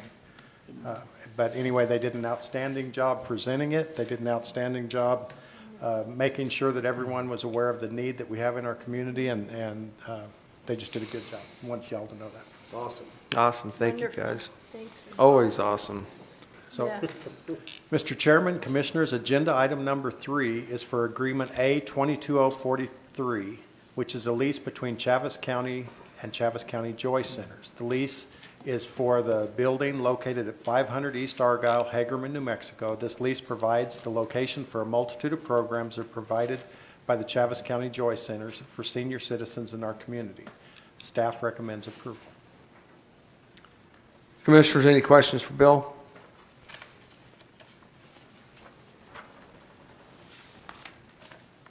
Mr. Chairman, Commissioner Bilberry. I recommend approval for Agenda Item Number 3, Agreement A-22-043 for lease agreement between Chaves County and Chaves County Joy Center in Hagerman, New Mexico. Second.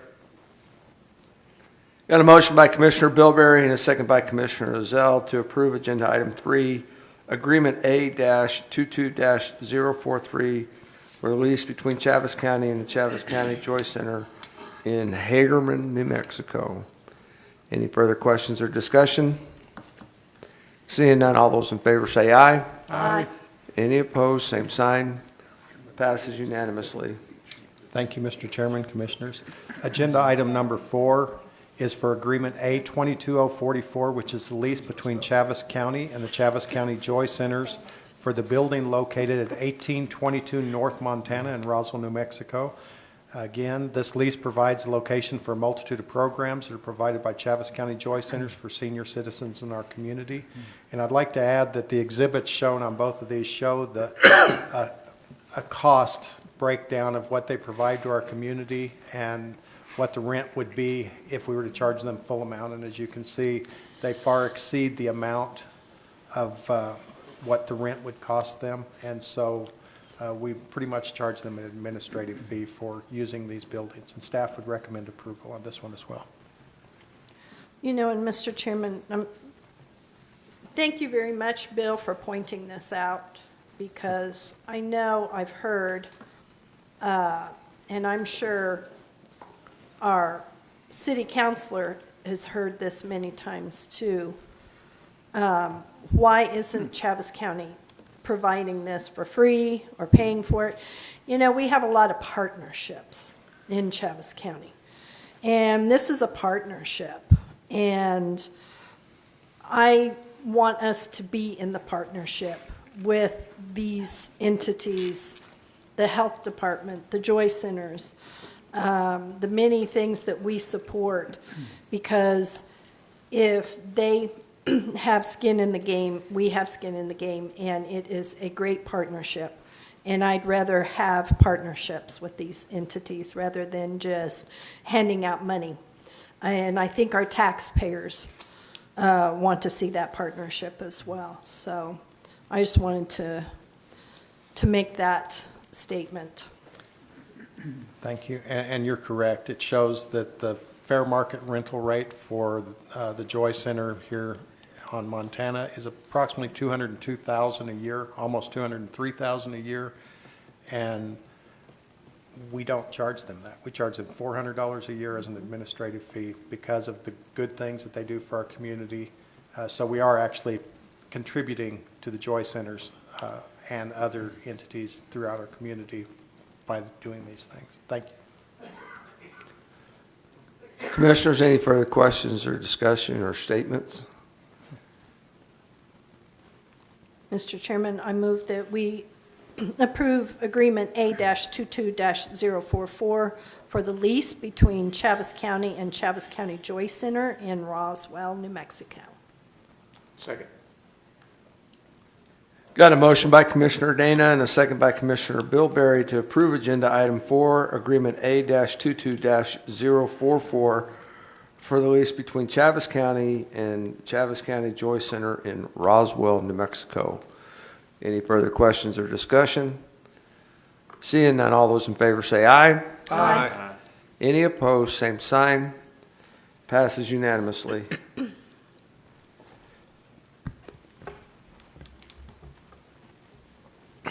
Always adjusting the budget. It's always evolving. Yeah.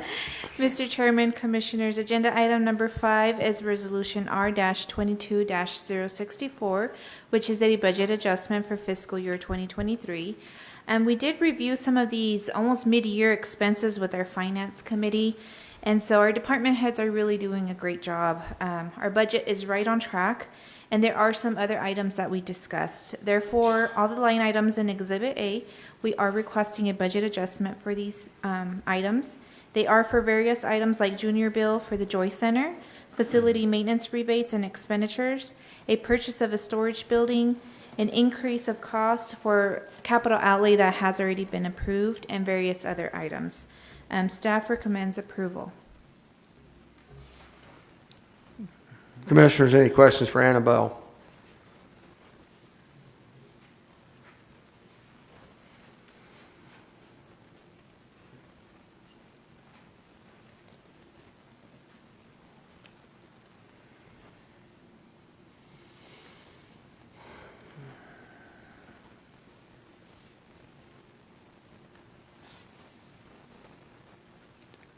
Mr. Chairman, I move approval of Resolution R-22064 for a budget adjustment for fiscal year 2023. Second. Give it to Dick. Make him earn his money. All right. We have a motion by Commissioner Zell and a second by Commissioner Taylor to approve Agenda Item 5, Resolution R-22-064 for budget adjustment for 2023 year. Any further questions or discussion on this? Seeing none, all those in favor say aye. Aye. Any opposed, same sign. Passes unanimously. Thank you. Mr. Chairman, Commissioners, Resolution R 22065 is for support of the New Mexico County's 2023 legislative priorities. Each year, our partner, New Mexico Counties, works with the Board of Directors to determine the legislative priorities for the year. And then they ask us to support them so they can present it to our legislature. This year's priorities are House Bill 2 appropriations, Part A, detention reimbursement fund that would reimburse counties for state prisoners. That's an ongoing request that we have with the state of New Mexico. B would be to reimburse counties for state prisoner transport. Again, we are responsible for that, but they do not reimburse us. C would be to create a fund to help counties pay for emergency medical services. Item number 2 is the public safety package, which Part A would be return to work, which would allow willing retirees to return to fill public safety positions. B would be recruitment and retention fund for resources to provide detention services, which of course we're all in great need of. Part C would be create a fire and EMS fund supporting volunteer and paid staff. Item number 3 would be to create a fund to help counties pay for construction and renovation of state district courthouses. Item number 4, IPRA election-related records and data. Clearly define how IPRA relates to election records and data. Resolution R22-065 shows support for each of these 4 priorities. Staff recommends certainly discussion and approval. Mr. Chairman, Mr. Taylor. I move approval of Resolution R-22-065, support for the New Mexico County's 2023 legislative priorities. Second. Got a motion by Commissioner Taylor and a second by Commissioner Zell to approve Agenda Item 6, Resolution R-22-065 for support of the New Mexico County's 2023 legislative priorities. Any further questions or discussions on this? Seeing none, all those in favor say aye. Aye. Any opposed, same sign. Passes unanimously.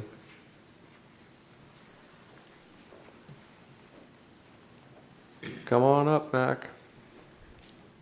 Mr. Chairman, Commissioners, agenda item number 7 is Resolution R-22-066, final disposition for 22 road maintenance applications. In May, this commission gave preliminary approval for maintenance status change requests, allowing 6 months for the roads to be brought up to county standards. This resolution is asking for the final disposition of the 2022 road status change requests, applications. Application number 3, Palacio Street. Application number 4, Loma Linda. Number 5, Valle del Sol. Number 6, Los Flores.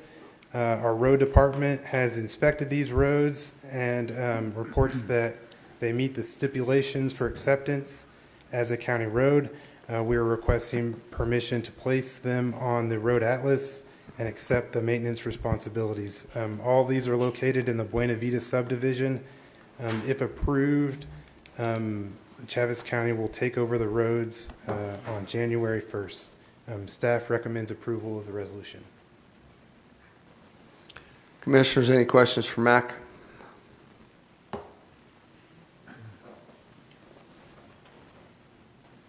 Mr. Chairman, I recommend approval of Resolution R-22-066 for the road hearing final disposition. Second. Got a motion by Commissioner Bilberry and a second by Commissioner Zell to approve Agenda Item 7, Resolution R-22-066 for the road hearing final disposition. Any further questions or discussion? Seeing none, all those in favor say aye. Aye. Any opposed, same sign. Passes unanimously.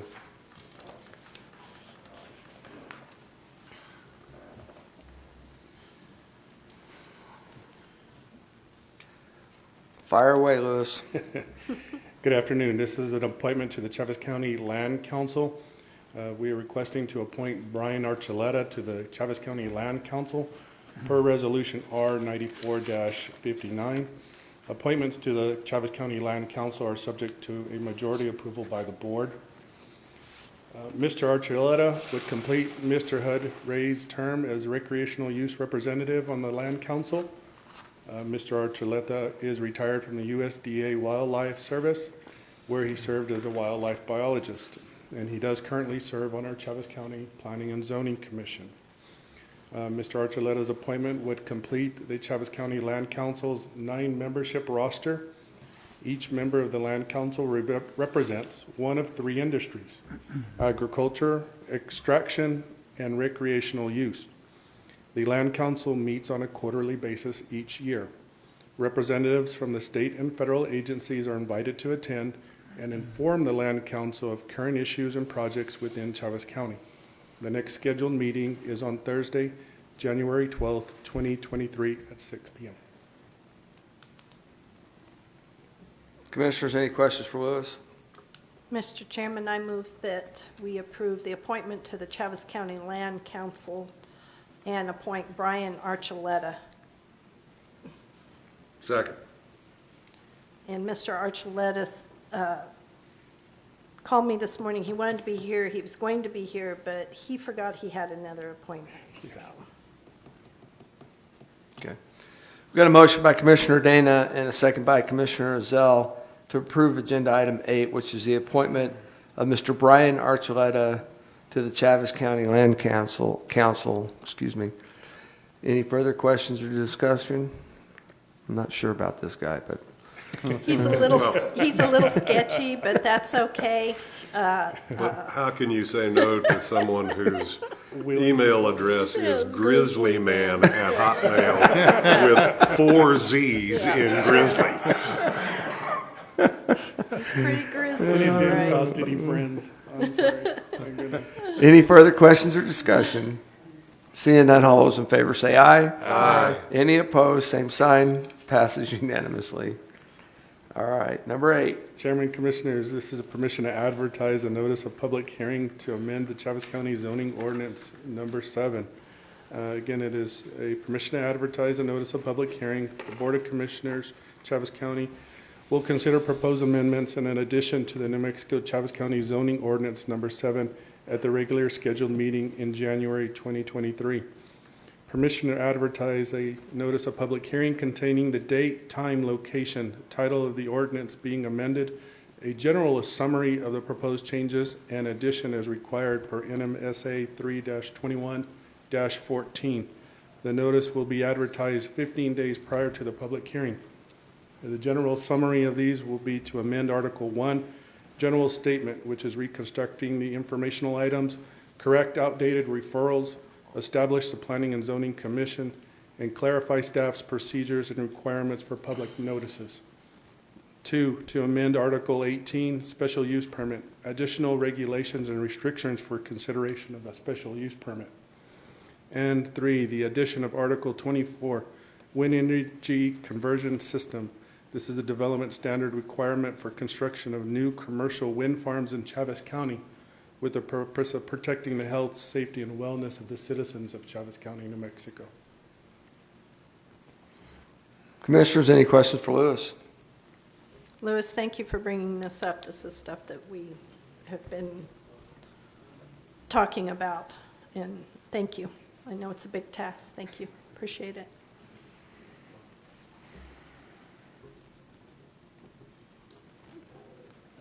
As former Commissioner Corn would say, what's your pleasure? Mr. Chairman, I move that we give permission to advertise a notice of public hearing for proposed amendments and an addition to the New Mexico Chavez County zoning ordinance number 7. Second. Got a motion by Commissioner Dana, a second by Commissioner Zell to approve agenda item number 9, which is permission to advertise notice of public hearing to amend the Chavez County zoning ordinance number 7. Any further questions or discussion? Seeing none, all those in favor say aye. Aye. Aye. Any opposed, same sign. Passes unanimously. Number 10. Mr. Chairman, Commissioners, this is also permission to publish for a public hearing. This is regarding a potential low-income tax rebate ordinance.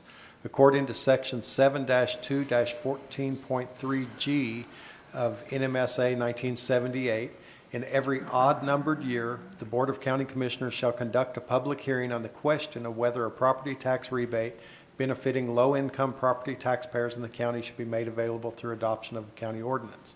At the public hearing, the board must take action on the question, and if a majority votes to adopt the ordinance, it must be adopted within 30 days of the public hearing. The public hearing would take place at 9 a.m. at the January meeting of the Board of Commissioners. Staff recommends approval for permission to publish for this public hearing. Mr. Chairman, Commissioner Taylor? I move for approval, permission to publish for a public hearing regarding a potential low-income tax rebate ordinance. Second. And a motion by Commissioner Taylor and a second by Commissioner Zell to approve agenda item 10 for permission to publish a public hearing regarding a potential low-income tax rebate ordinance. Any further questions or discussion? Seeing none, all those in favor say aye. Aye. Any opposed, same sign. Passes unanimously. Agenda item 11, Mac. Mr. Chairman, Commissioners, agenda item 11 is the schedule for the 2023 Chaves County road hearings. I'll run through some highlights on the schedule. We have applications available on December 27th, with those coming due on February 3rd. You will be getting the freeholder reports at the March meeting, followed with the actual road hearing in April. And then final decisions on road vacations and preliminary approval on new roads or maintenance status change requests occurs at the May meeting. I'll stand for any questions on the schedule. Commissioners, any questions on the schedule? Mr. Chairman, I need to make sure that Miss Rita has this schedule so she knows when to bring me snackies. Good. That's the most important thing, is I'm in charge of snackies. Not you, Jeff. I got the big loaf. And I am pissing in a moment. Mr. Chairman, I move we accept the 2023 road hearing schedule. Second. Got a motion by Commissioner Dana and a second by Commissioner Bilberry to approve agenda item 11 for the 2023 road hearing schedule. Any further questions or discussion? Seeing none, all those in favor say aye. Aye. Any opposed, same sign. Passes unanimously. I'm going to miss those road viewings. You can come along, sir. I got off easy this year. Freeholder. Freeholder. Outgoing commissioners are top of the freeholder list, I There guarantee you you. go. There you go. Oh, we just wrote your name. Yep. We don't let you off that easy, Will. All right, who's spending money today? Mr. Chairman, move approval of checks in the amount of $1,591,336.44. Second, Mr. Chairman. Got a motion by Commissioner Taylor and a second by Commissioner Dana to approve checks to the amount of $1,591,336.44. Any further questions or discussion? Seeing none, all those in favor say aye. Aye. Any opposed, same sign. Passes unanimously. Approval of reports. Mr. Chairman, I recommend approval of reports. Second, Mr. Chairman. Got a motion by Commissioner Bilberry and a second by Commissioner Dana to approve the reports. Any further questions or discussion on this? All those in favor say, seeing none, all those in favor say aye. Aye. Any opposed, same sign. Passes unanimously. Okay, we've come to the funnest part of the meeting. Unscheduled communications are limited to 3 minutes per visitor, not to exceed 15 minutes. No formal action is to be taken by the commission. If you'd like to come to the mic, state your name and address for the record. Fire away. Well, get on up here, Miss Rita. But you still have to state your name and address for the record. Rita Kane Dorhofer, very narrow, unstriped, Chicago Cubs mailbox, Mark Road. Couple of things I want to talk to you about. Scott left, so I can't thank him, but has anybody seen the trash cans that are up? Yes. And has anybody seen that the camera is going to be up and operational next week? In the affirmative, yes. Yes. And that is where? They're going to be up at Midway. Midway, okay. Yes. I had a woman, we were picking up trash together, and she asked me what we could do, so thank you. I appreciate that because... And I chatted with Matt Thank you. this morning. And if these are working, then I guess the Keep Travis County Beautiful can order some more, but we need to know by April. Let's talk about roll-offs. Well, every time I need a roll-off, I don't have to beg, I don't have to cry, I don't have to bring in food. They are there where I need them. Unlike the city that charges another city for the use of their roll-offs, their people, Chaves County is just awesome in people using our roll-offs without being charged for it. Midway Joy Center. I see you didn't do at least for the Midway Joy Center, but that's okay. Commissioner Dara and I are doing a project out there. I can't tell you what the project is or what we're doing or when we are doing it, but she knows when. And so we will get the project done, and then we will take pictures, and we will invite all of you out there on a day where they don't serve fish. All right. Well, it's nasty fish. It really is. It really is. Everybody, Commissioner Dara, don't they complain about the fish out there? Yeah, and I don't blame them. Oh, God, it's horrible. Anyway, don't forget Wreaths Across America. Everybody's talking about what they're doing. It's December 17th, 10 o'clock at the Memorial, whatever that is out there that you used to mow out there. Memorial, whatever it is, out on 19th. Memorial Lawn out on 19th at 10 o'clock. She was talking to Bobby Corn back there. Yeah, I was, because I used to... said Bobby's Cemetery. Yeah. Anyway, that's at 10 o'clock at Memory Lawn. Then at about 11, they will be at McBride. And then I will be standing at the War Memorial at about noon because they weren't going to lay a wreath at the War Memorial. And I thought, well, hell. You know, those people gave their all. All right. Then, Will, you're leaving. I still have your cell number, and I will still be texting you about the ball games. Yes. I will be doing that. We will have a new board member, a very special board member on February 1 for the Keep Chaves County Beautiful. I'm trying to get her to take all of my stuff over. I'm trying to get her, I'm even buying her lunch. I bring her food. I play with her dog. I don't know if that's going to work, but February 1, we will have a new board member who will help us very much. I want to thank all of you for all that you do. By the way, if you want some pecan brittle, you will find it in the sheriff's office. If you want, except for these two.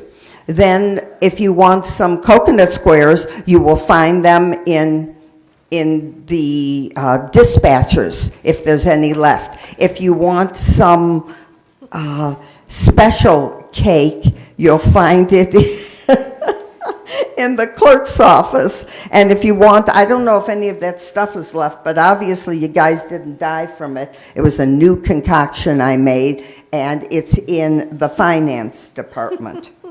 So, all of you, I want to see you, what? Well, that's because you helped me with it. Yeah. My first one was horrible, and I had to throw it out, and I called George. Anyway, I hope to see you out at the Wreaths Across America. If you're not there, then you have a happy Hanukkah on Sunday night. Have a Merry Christmas. Have a happy and safe and healthy New Year. And if you can't drive yourself home, you call me on the phone. I am a designated driver. I will either get you home, get you to my house, get you in a motel room. But do not drink and drive. Did I say that right? Do not drink and drive. So, and if you want some other of my goodies, on Christmas morning, December 25th at 5 o'clock, be at the detention center. Thank you for all you do. See you next year. I think you exceeded the 3 minutes, but we're all right with that. Anybody else in the audience that would like to make public comment? Anybody else? Louis Jaramillo, number 1 St. Mary's Place. Under Sheriff Charles Eastis, number 1 St. Mary's Place. Live here. Chairman, Commissioners, as you know, we've been tasked with enforcing a number of zoning issues that are constantly brought up to you by citizens. And we've reached a point where letters and notices are no longer effective on these residents. And so now we've, with a great effort of our code enforcement officer and assistant planner, Richard Guiteres, we have established a citation process, which we hope to begin in January. Richard has worked numerous hours with the local magistrate courts, with the judges back and forth, and you know that's very difficult for those of you who have to make appointments with them, and they will change their appointments very quickly on you. So he has worked diligently with them, and this is the form that will be utilized by us and the Sheriff's Department. One thing the courts have emphasized is that we work with the Chavez County Sheriff's Department on issuing these, delivering these, and making sure that everything is in procedure per their requirements. We have recently presented this. We've gone over it with Charles. There are 4 pages. It's a forward back. It's going to be a multiple sheet system, one that goes to our office, one that goes to the courts, and then one that goes to the offendant. So, what we've done is similar to the city code enforcement, is we've given the teeth to the county code enforcement to do the same thing that they do. It's very similar to whenever you get a notice for not mowing your lawn or whatever the case may be. And then you get if you don't do what they ask you to do, then you get a citation for it or a summons where you go in, which is punishable by a fine. And this is very similar in that fashion. There are certain things that need to be adjusted on it. We are working on those. We're in the process of adjusting those, and then when we roll this out in January, he'll be able our code enforcement officer will be able to issue this citation. We will start to send a deputy with him for his safety until people get familiarized with the process. We're hoping that when they get a notification, and we're speaking particularly, Mr. Clements was here earlier, and we were hoping that he would stay to get to hear this, but that's a perfect example of giving them the notification. If they don't abide by the notification, then they'll receive the citation, which is basically a summons, and it'll proceed from there. There are certain things on here that they can cite because they are non-law enforcement, and anything else, we would be the ones that would cite that, any criminal activity. So we're there to protect the code enforcement officer. But I think it's a good project because it allows them, it gives them teeth to now enforce things such as the trash and debris on their property, running a business without a license, dismantling of motor vehicles without a dismantler's license, and things like that. And we're there, obviously, if you remove a VIN plate, it becomes a fourth-degree felony. So we can pick that up. So we think that this will help alleviate some of the issues that they're having down in that area, and this will help alleviate some of the complaints and the problems, or at least this is a good step in that direction to try and make good fences, make good neighbors. And we will stand for any questions. Good job, thank you. Yeah. Thank you, guys. Thank you very much. Thank you. This is the one time Mr. Clements didn't stay. and we were ready for him. I already explained it to him out well. Thank you. Thank you, Sheriff. Thank you. Appreciate that. Thanks, guys. You bet. Anybody else? Something else, I'm sorry. Chairman, Commissioners, thank you for the budget adjustment. As you know, in the summer, we did a condemnation resolution on 8 properties. 6 of them have been cleaned by the property owners. 2 of them have been cleaned by the property owners. We will be addressing the other 6 here in the next month or 2. Thank you for that budget adjustment so that we can begin. Thank you. Thank you.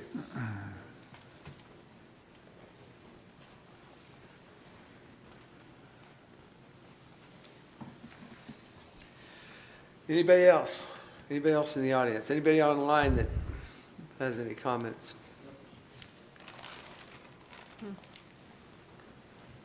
Going once, going twice. All right, Bill Williams. Mr. Chairman, Commissioners, first thing I'd like to say is the special cake that Miss Rita left in the clerk's office. If any employees want to partake of that, wait till after 5 o'clock and ask Miss Rita for a ride home. Because it's my understanding that she increased some of the ingredients to a dangerous level. So All right. just want to remind them of that. Yeah.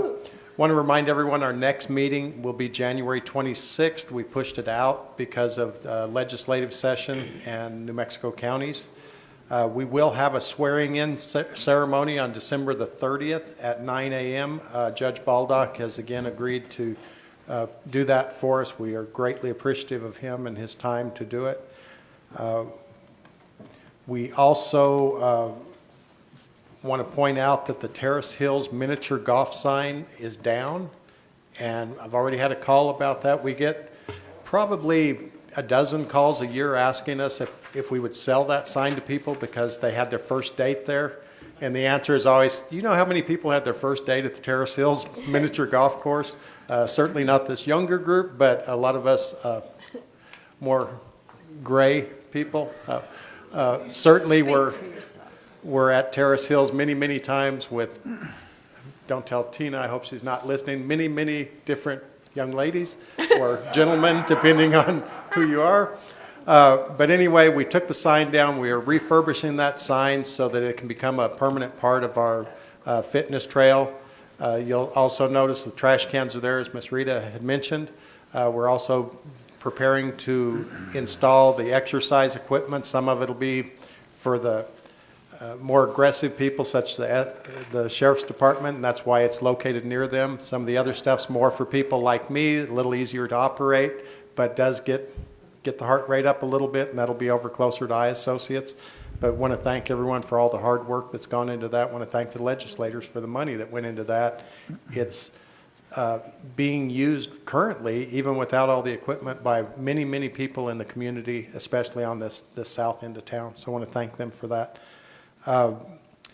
Thanks to all the employees. The longevity pins is always a great time of the year.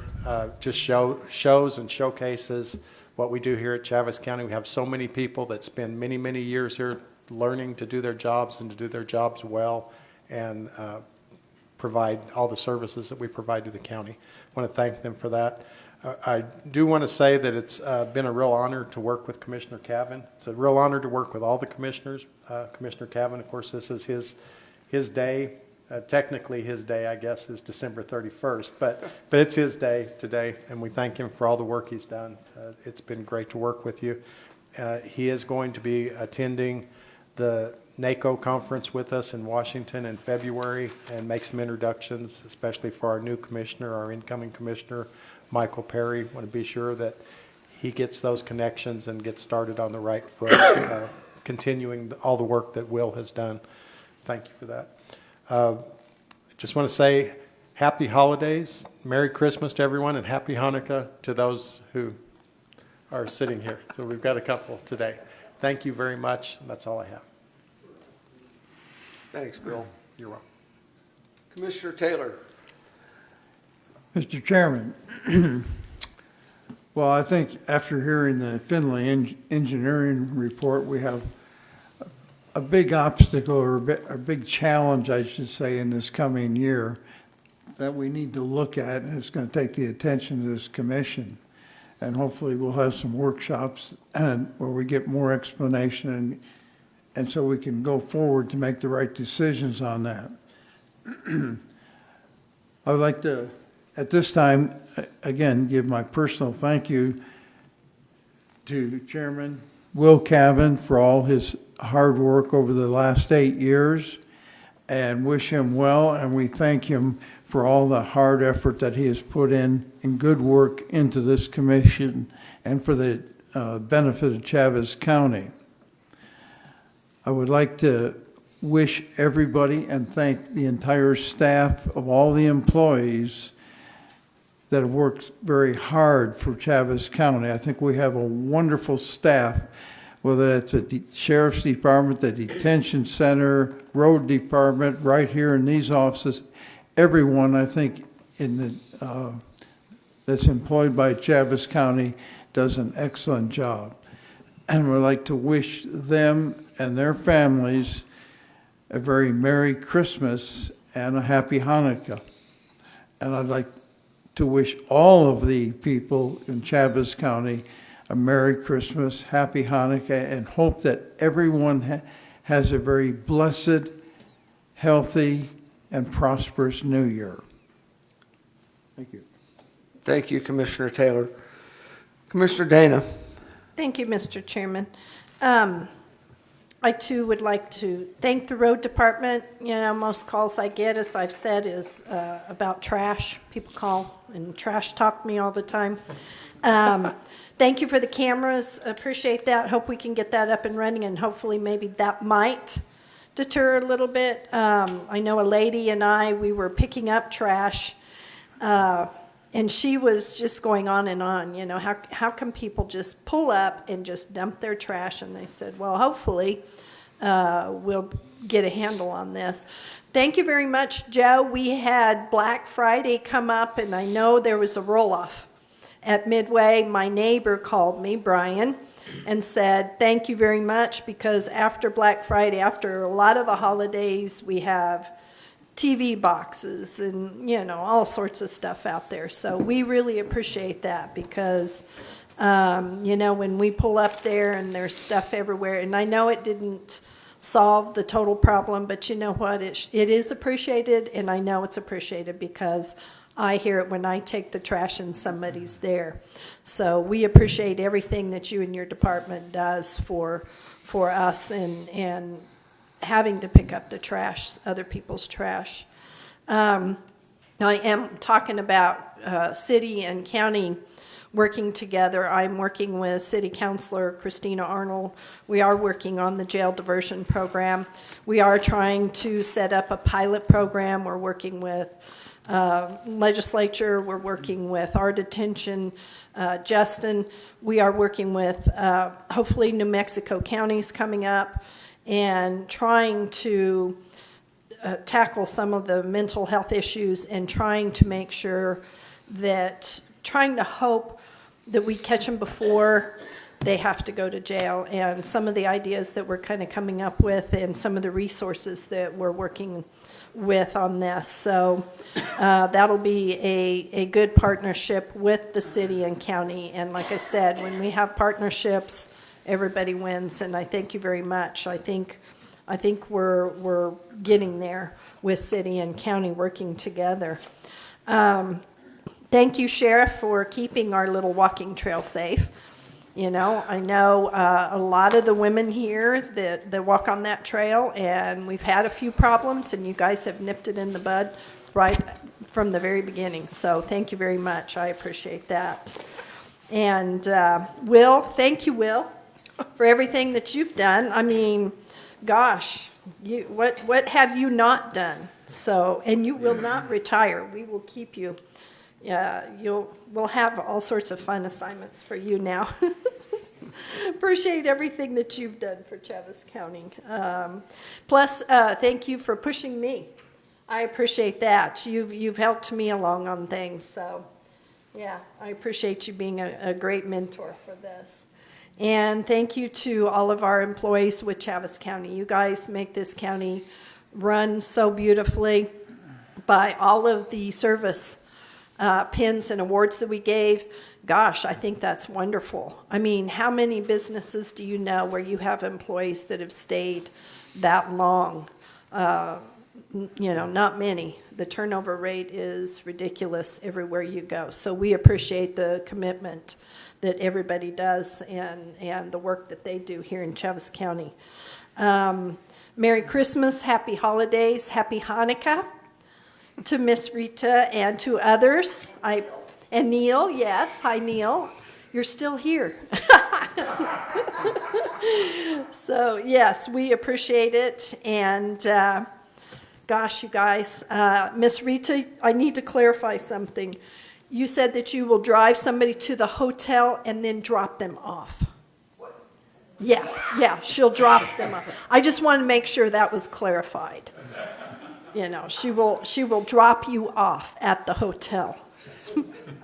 Thank you, Mr. Chairman. Thank you, Commissioner Dana. Commissioner Zell. Just like to congratulate everybody on what a great year it's been for the county. Everybody's on their oar and pulling on it with great teamwork.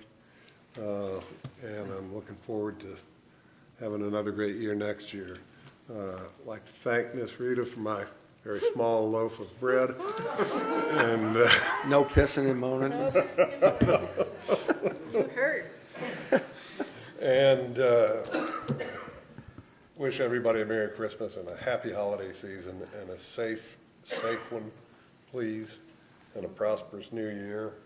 And Mr. Chairman, it's been an honor to serve with you, and you've done a great job, and I really appreciate your leadership. That's all I have. Thank you, Commissioner Zell. Commissioner Bilberry. I don't know how to say any more than already been said. This is most wonderful county. I have the opportunity with my other job, real job, that I deal with other counties, and I just can't express how great this county is, and everybody in it is like family, as Will is famous for saying. And so anyway, I just want to thank everyone for all that you do. Wish the blessings of the Lord on all of you through this season, through this next year.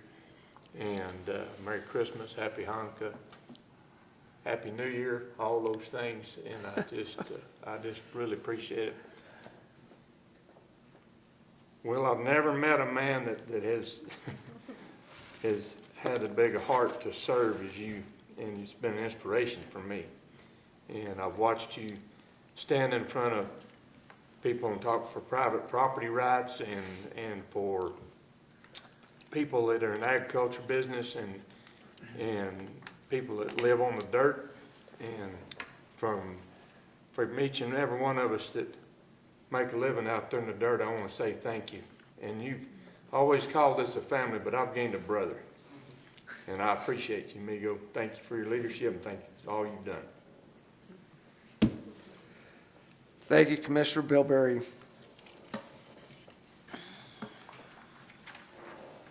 I really had hoped that my successor would have made it to the end of the meeting, because, 8 years ago, when I started this deal. Commissioner Nybert, Representative Nybert now, made me come sit up in this seat while he went out there to address the commissioners and address me. And I would tell you that 8 years ago, I had no idea what I was getting myself into. And how busy I would be. You know, the things that we do, family, team, those are all things that come to my mind. We don't do things without each other's help, backing, and it makes all the difference in the world.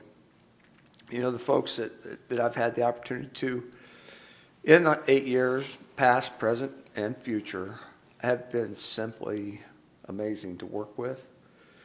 I have people that, you know, well, don't they work for you? Nobody ever works for me. Everybody works with me.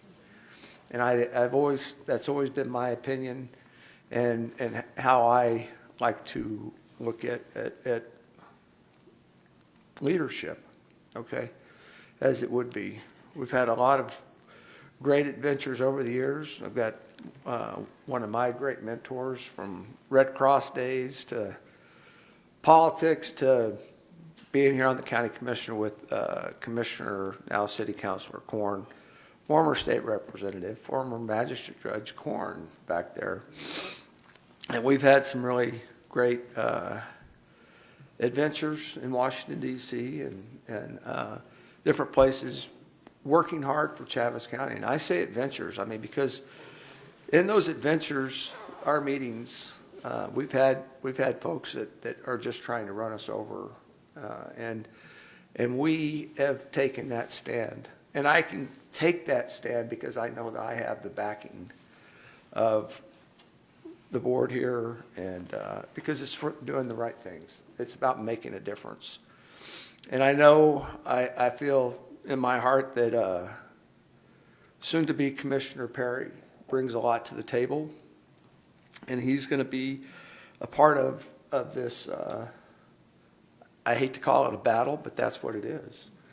And whether we're talking about public land rights or we're talking about endangered species, you know, Commissioner Korn had written a resolution that is on the platform for NACO on the Endangered Species Act that really needs to be changed and readdressed because it's just being taken advantage of. And after he came off the commission and off the public lands, I continued to carry that resolution because you have to do that every year to keep it on the platform. And so I'm going to make sure that we get Commissioner Perry onto the Public Lands Committee, and I'm going to make sure that he continues to carry that resolution. And maybe at some stage we'll get something to happen with that, because I kid you not, and you guys all know this, the Endangered Species Act is a tool that is being used by our environmentalists, by our federal government, to take away and control, and the word is control because that's really what they want to do, is they want to control the land and they want to control the water, and that's going to be one of their biggest tools that they're going to use in the years to come. And until we get some change in that and get something under control, it's only going to get worse. I know you've seen things in the paper that the lesser prairie chicken's coming back. You know, you got the spotted jumping mouse or whatever, the meadow jumping mouse that's affecting Otero County. I mean, look what the spotted owl did for us to our forest community, right? So, and that was back when they first created the Endangered Species Act, and they've got thousands. I mean, I understand that they're talking about putting a coyote on the endangered species list. It's like, where do you stop? Next thing you know, they'll put chickens on there or something, regular old chickens. So I have faith that Chaves County is going to continue to lead in trying to bring some common sense to the table. it is extremely important, as I have come to find over the last 8 years, that we can stay here in Chaves County and just mind our own business, or we can go and have a presence in Washington, D.C., whether it's the Department of Interior or the USDA or wherever, to defend and protect our citizens here in Chaves County in southeastern New Mexico. It's really big. It's just been my absolute honor to have your all's faith to be the chair for the last 4 years and be the vice chair for 3 years. And we have done a lot of amazing things in my 8 years, I feel. And gosh, I keep listening to some of the problems that other elected officials are having in their city and county governance with their finances. But this Board of Commissioners, the previous Board of Commissioners, have done an absolutely amazing job of keeping Chaves County in great physical fitness as far as our finances is concerned. And Annabelle, you had a great mentor, and you have picked up those reins. And I look at this, Mike's going to pick up the reins. Sheriff, you got 4 more years. I don't know where the heck our county clerk ran off to, but Travis, I hope you're ready to take up the reins from Cindy when that time comes. But we've had a bunch of changes over the years, and you know, Commissioner Corn was trying to drag people out the door with him when he left, and George, I hope you stick it out for a few more years, but thank you for at least sticking around until my last meeting. Lewis, doing great jobs. I'm going to leave people out. Joe, the road departments, everybody, that's what it's all about. It's all about family, and when you show up and we got issues, we take care of it. And Bill, well, I'm just glad that I had a part in getting you hired into the public director's position and then moving you up into taking Stan's place, because I've heard nothing but great things and about the stuff you do that I know you're doing, but it's nice to always hear those things coming from other elected officials and stuff. So we're not going to go anywhere. We're going to continue to make a difference. And, you know, and I would be remiss when I use that word family, and Jeff, you know, brother, but this family and my family, I wouldn't be able to do this stuff without my wife. So, pretty amazing stuff. Miss Rita, thank you for all you do. With that being said, I hope everybody has an amazing, happy Hanukkah, both Neil and I've had a lot of time working with Neil also. Merry Christmas, Happy New Year, all that good stuff. God bless this county, God bless America, and we are going to adjourn. And go sign documents. One last